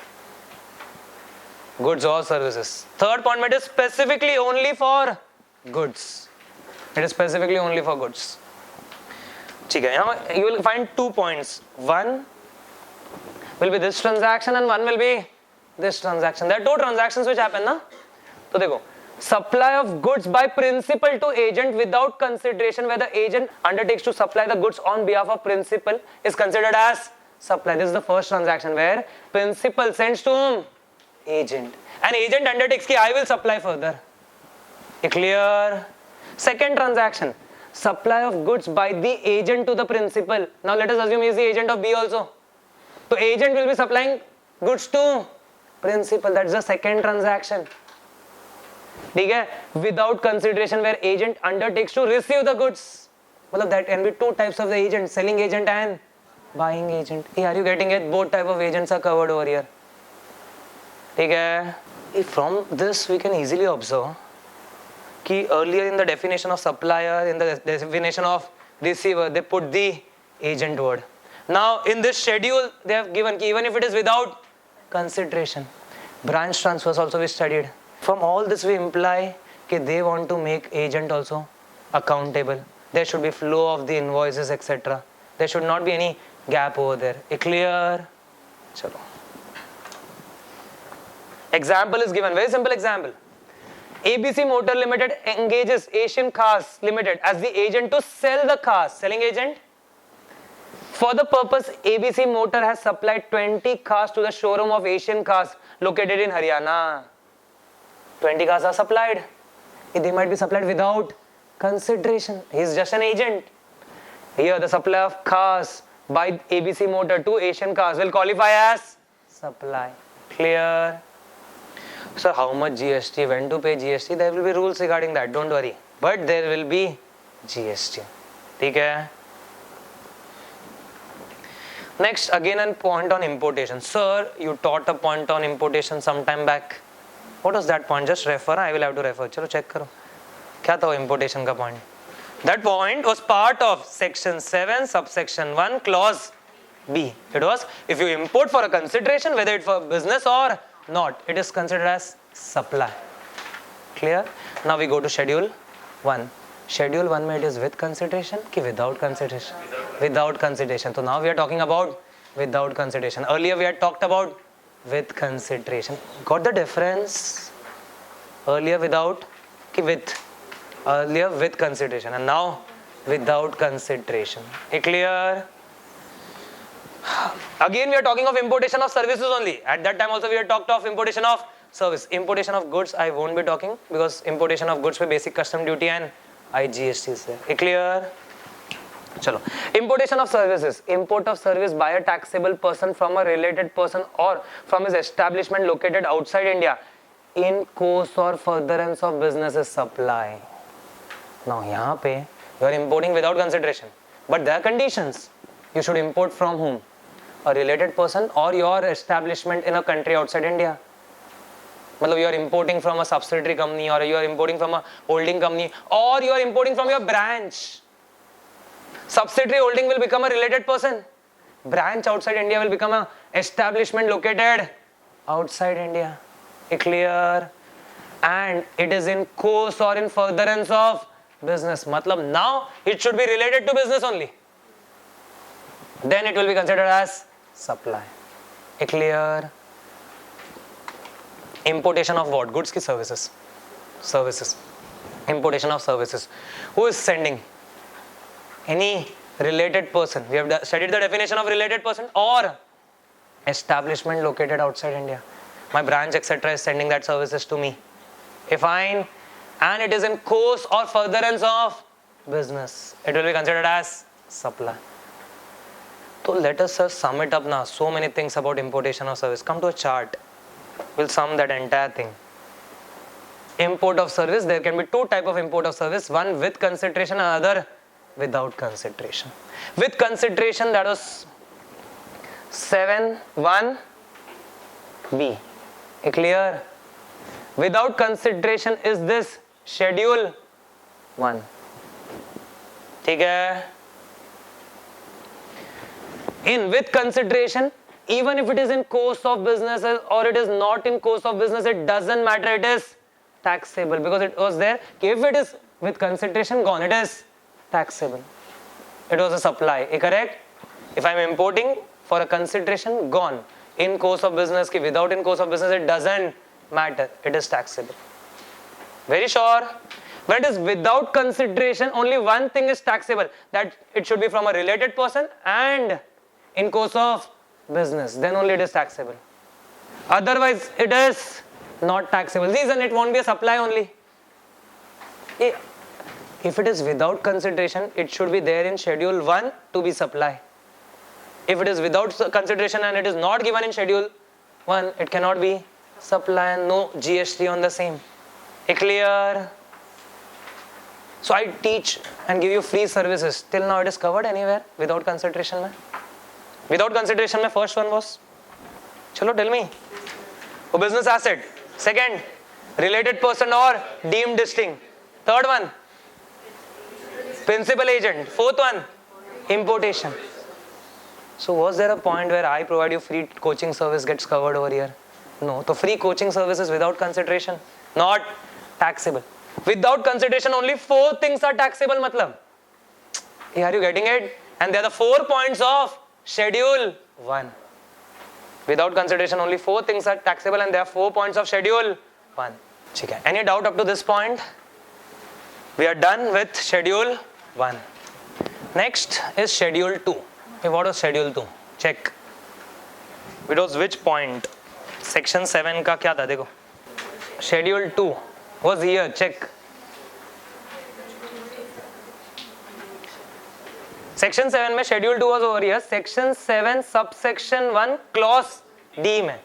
Schedule 2 was like कि if it is supply of goods, they will tell you it is supply of goods. They tell you it is supply of goods, then supply of goods. If they tell you supply of service, then supply of service. ठीक है? चलो.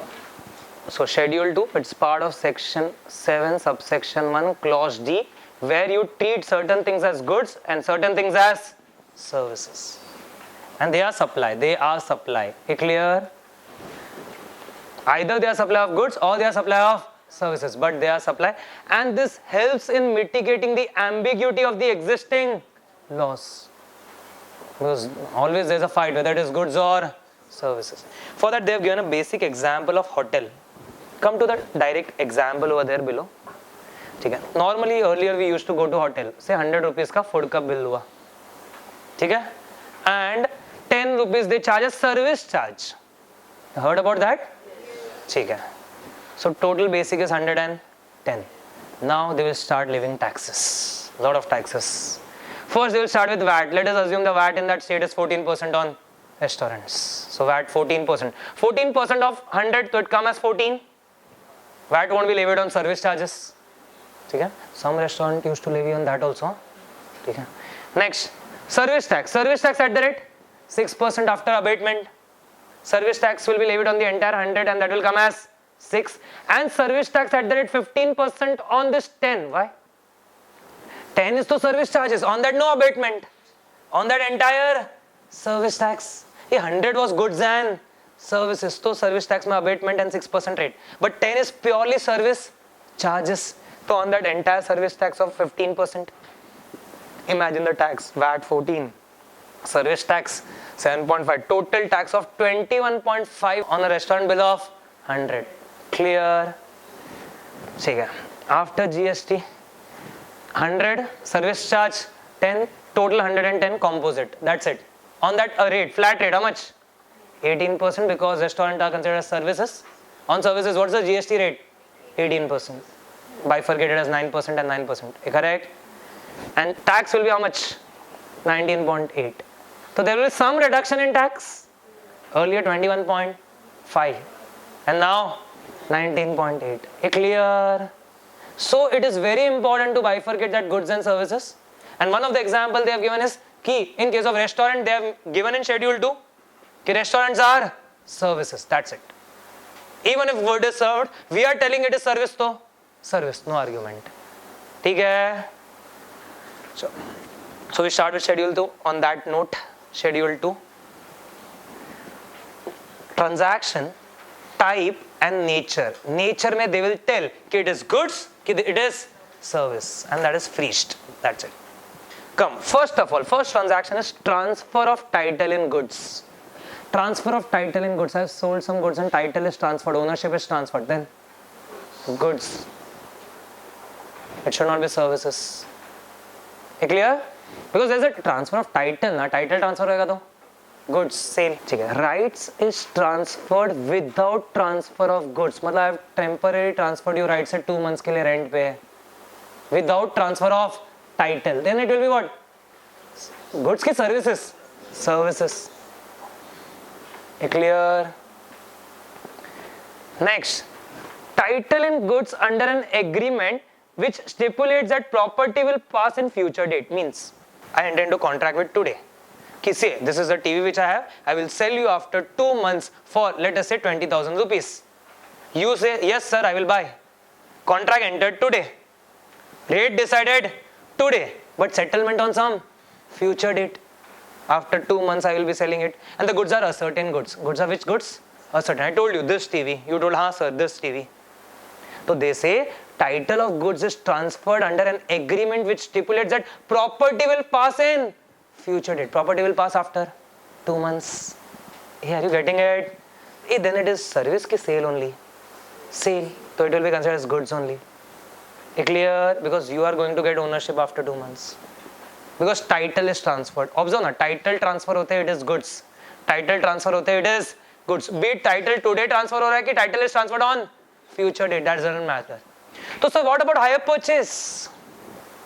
Hire purchase में title transfers on future date on payment of last installment. Then it will be goods. Are you getting it? Earlier there was a litigation on hire purchase में on the some part there was service tax element also. Clear? So now, if you know that title is going to be transferred on future date, it is goods. Clear with the 2 examples? Now we talk about land and building.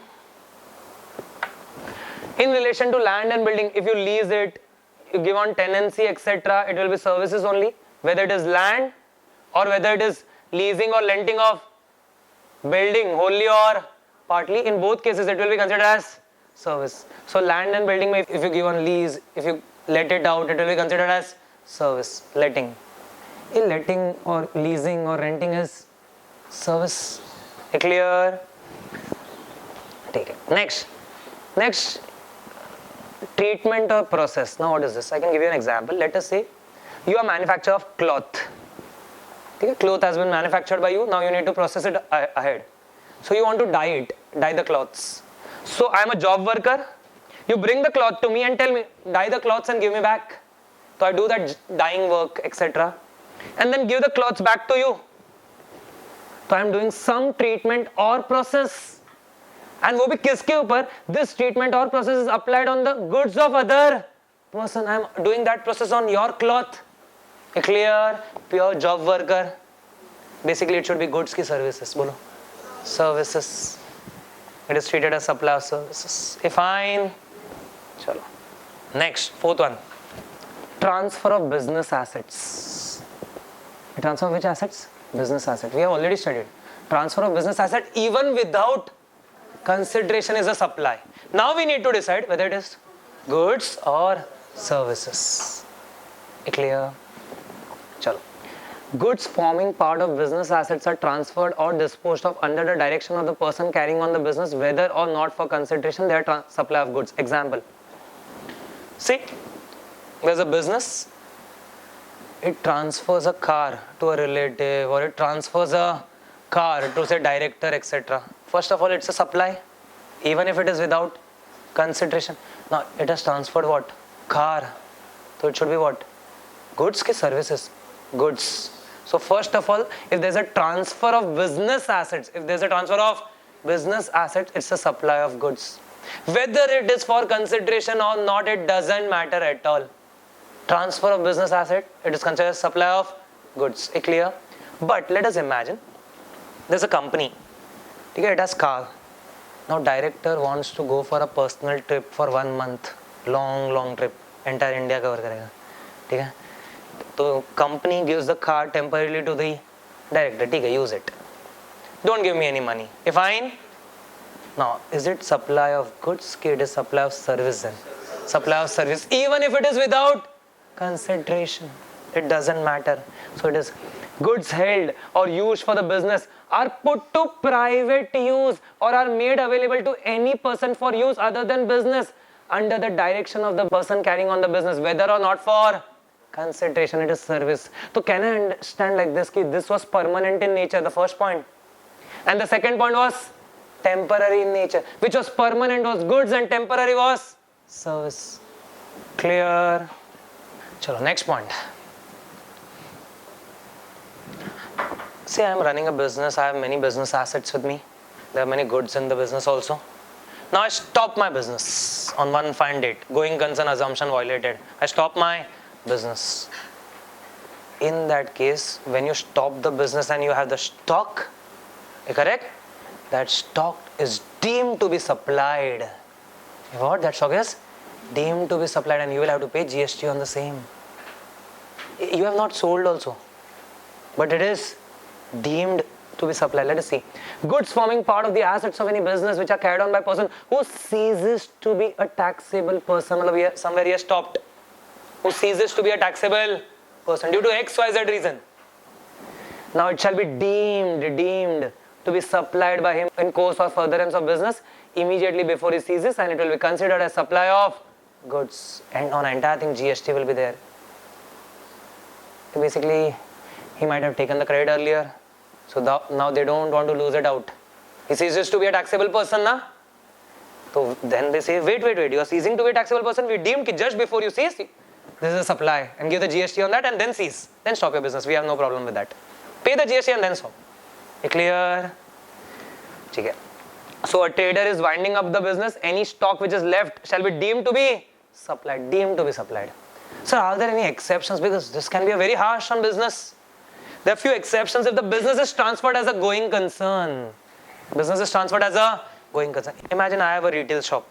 There's so much stock in that. See, if I want to stop a retail shop, it's a task. How the stock will become zero? So what I can do is, I can sell my shop along with the stock entirely. My shop, my name, take everything. Well, I have sold the business as going concern. In that case, I am in a better position to get a higher price also. If I am in that case, automatically my stock becomes his stock now. So whenever he will be selling, he will be paying GST. So I am relieved out of that. So if you transfer your business as a going concern, you are relieved. Clear? Oh, there's an exception, one more exception, second exception. Business is carried on by a personal representative is deemed to be a taxable person. See, if there's Mr. A, because of death, he ceases to be a taxable person and his legal heir becomes a representative and he continues. Clear? Then the flow will continue. You need not say that the stock which was left will be considered as supply because the business will continue accordingly. Clear? Next. This was goods ki service? Goods. This is goods. Okay? Fifth point is entirely services. And there are so many points inside fifth point. When they refer, when you read the Bare Act, it is written as sub point A of point 5 of schedule 2. Okay, clear? So this is like sub point A, sub point B, sub point C. The reference is like this. Okay, now we need not by heart the sub point numbers, but if you try to read the bare act, there will be a reference of sub point. Now first is renting of immovable property. Renting of immovable property is deemed as supply of service. There is no problem with that. Okay? Next comes construction of complex or building or civil structure. Construction of complex building civil structure is deemed as supply of service.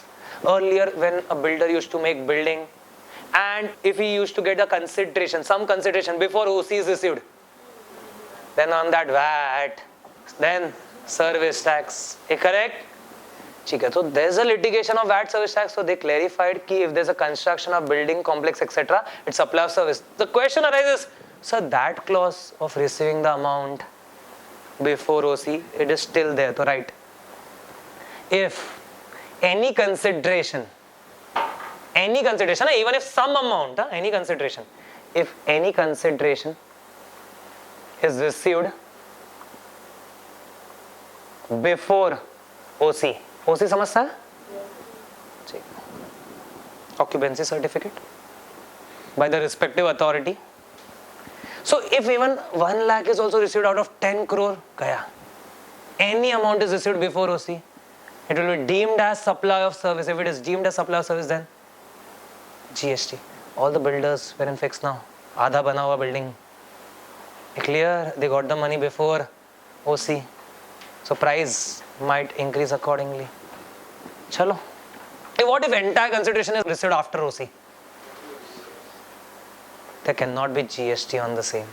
It will become an immovable property. And GST is applicable on goods and services. Flat, is it a movable property? No. Clear? So goods to ho hi nahi sakta, service bhi hoga nahi. If it is neither goods nor service, to no GST.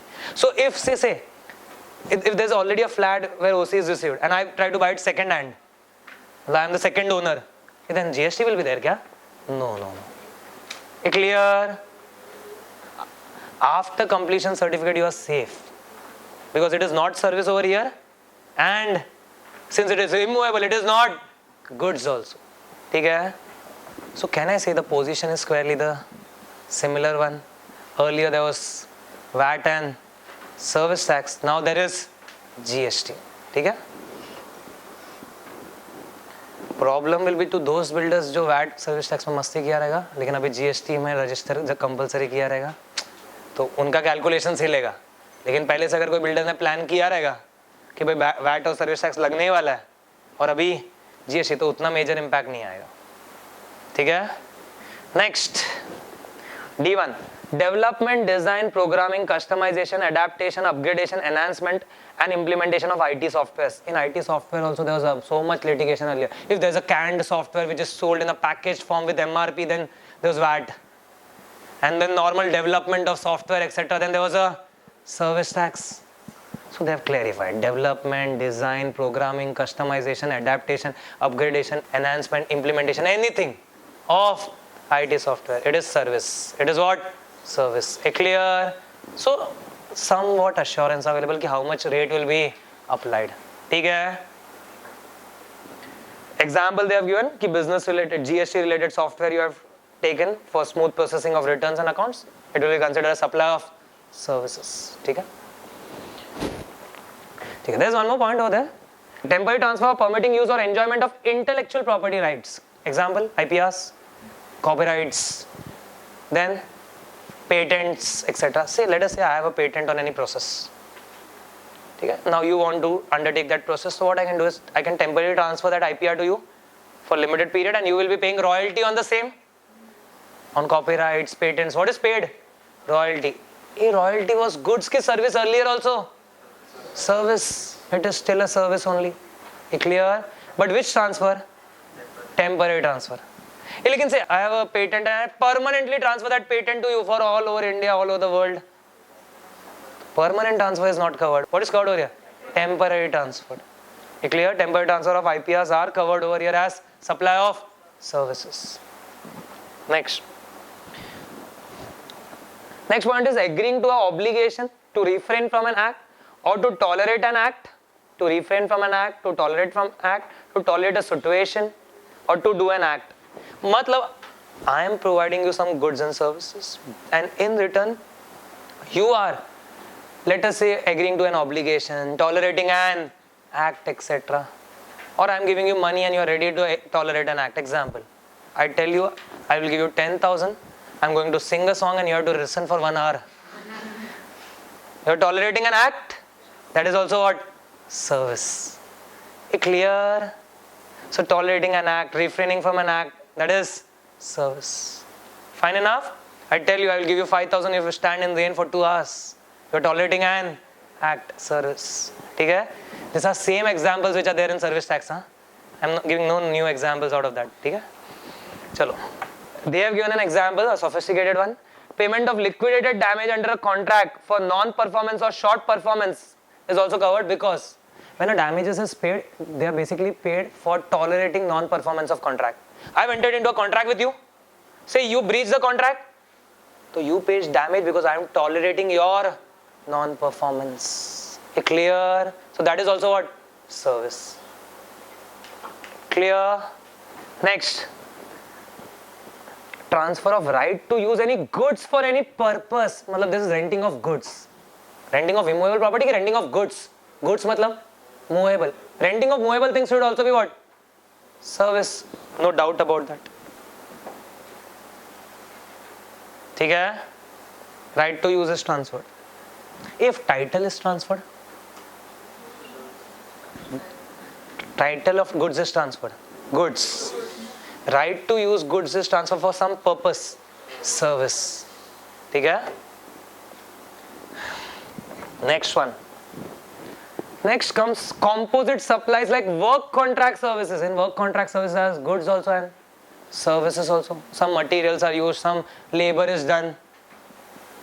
Or when there is a supply by way of or part of any other service or in any manner whatsoever of goods being food or any other article for human consumption and drink, basically restaurants.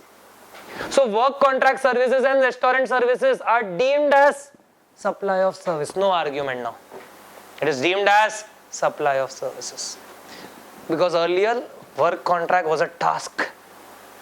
You need to check whether you have taken composition scheme on VAT laws or not.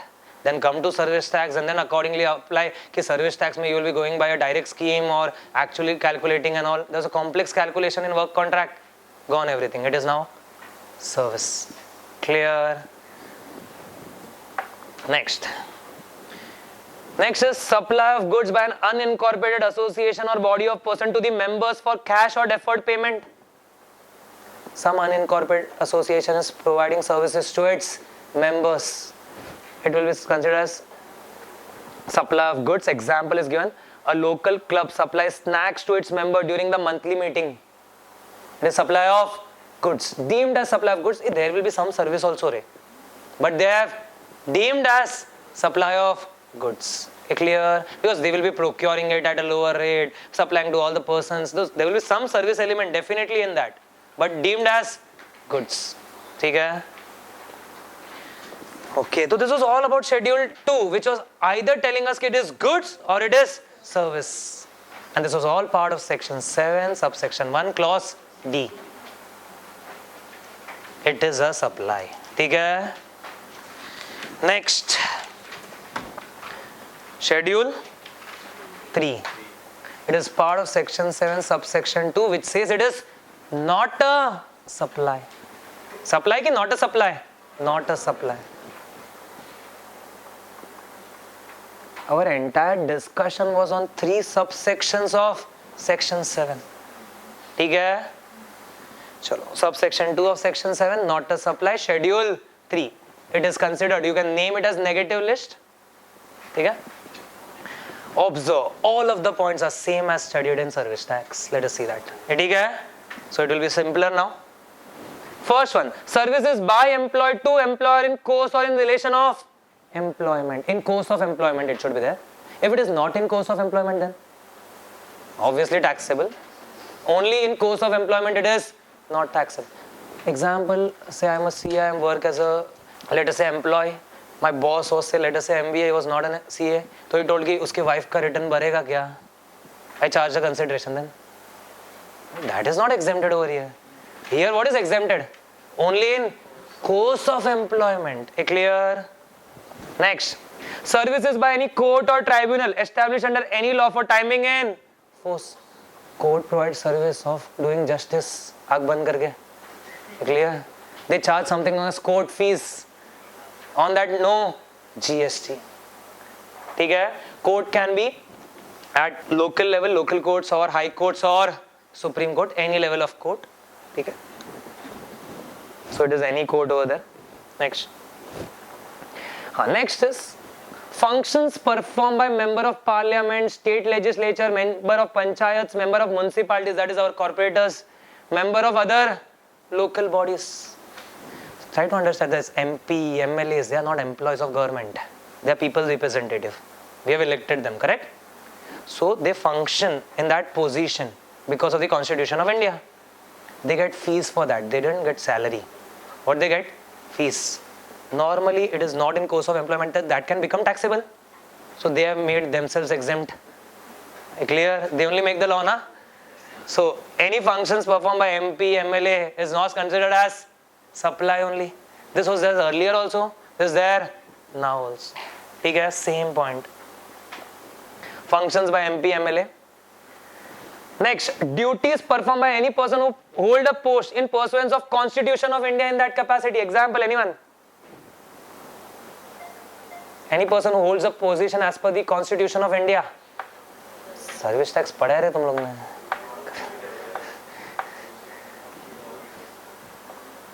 Example, CAG. CAG, Comptroller and Auditor General of India.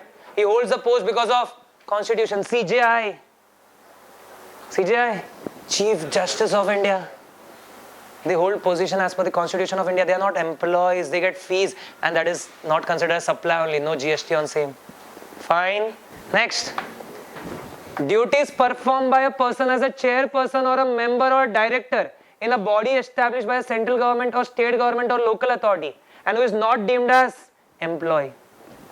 Means there is a body which is established by central government, state government, barabar, or a local authority. In this body though, there will be a chairman, there will be a members which will be appointed for the functioning of the body. Now they are not considered as an employees. So they provide services basically. So that is exempt. Sir, can you give an example? Just a basic example. ICI is a body established by central government. It is by the act of the parliament, na? ठीक है? The Chartered Accountancy Act 1949. ठीक है? And in that there is a chairperson, chairman. Chairman is appointed. The services which he provide as a chairman, and for that he gets any fees, that is exempt. I am not talking of his personal practice as CA. Clear? The functions which are performed as a chairman or as a member, they are basically exempt over here. ठीक है? Next. Services of funeral, burial, crematory services, including transportation of deceased. That is not a supply. This was given in negative list earlier. Now it is given over here. Next. Sale of land and subject to para 5B of schedule 2. Go 5B schedule 2. Construction complex. Sale of building. Sale of land is given in negative list. So on sale of land, never there will be GST. Clear? Because land you cannot get consideration before it is ready. Land ready already. Okay? Next comes sale of building. Sale of building it is written subject to 5B. It is covered in negative list. What do you mean by that? If there is a sale of building, OC received. Before receiving OC, if you have got some consideration, then service, then taxable. If you have received after OC, then covered over here, negative list. Clear? So this is after OC wala. And in short, all consideration after OC. If some also is received before OC, then gone. Full consideration after OC is only covered over here. Full consideration after OC. Fine enough? So now there won't be litigation on this, na? They have clearly told before OC to that is the point, after OC to this is the point. ठीक है? Next, actionable claims. Sir, starting में today we studied actionable claim. Now last point, actionable claim. What was there earlier? Actionable claim was included in definition of goods, but they did not want to tax it, so they kept it in negative list. Clear? So it is a good, but not taxable because of negative list. Then they have given definition of court. So we discussed it can be High Court, Supreme Court, or a district court, any court. So we are done with the negative list over also there.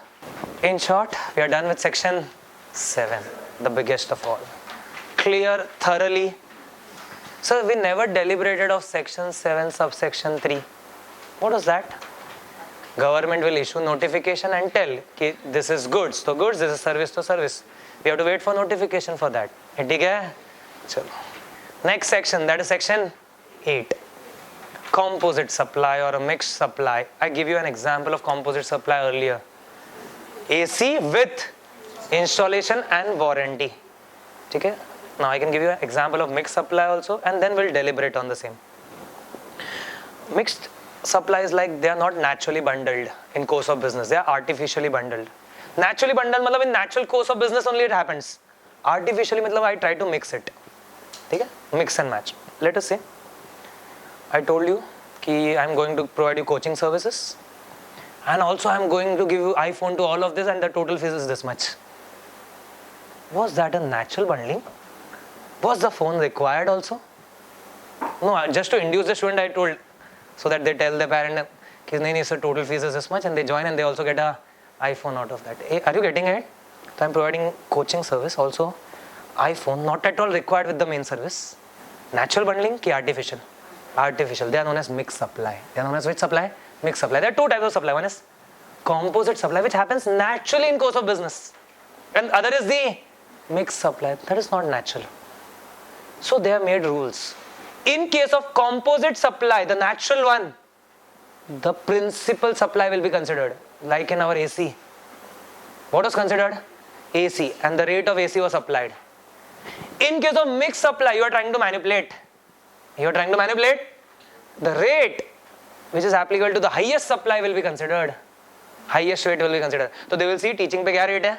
They will see iPhone pe kya rate hai, and which will be applied? Highest. Illogical hai, because that was artificial. I tried to manipulate it. So if it is natural, they will trust you, they tell, consider the principal supply. If it is not natural, it is artificial, they don't trust you, they tell, highest rate is applicable. Clear with the logic at least?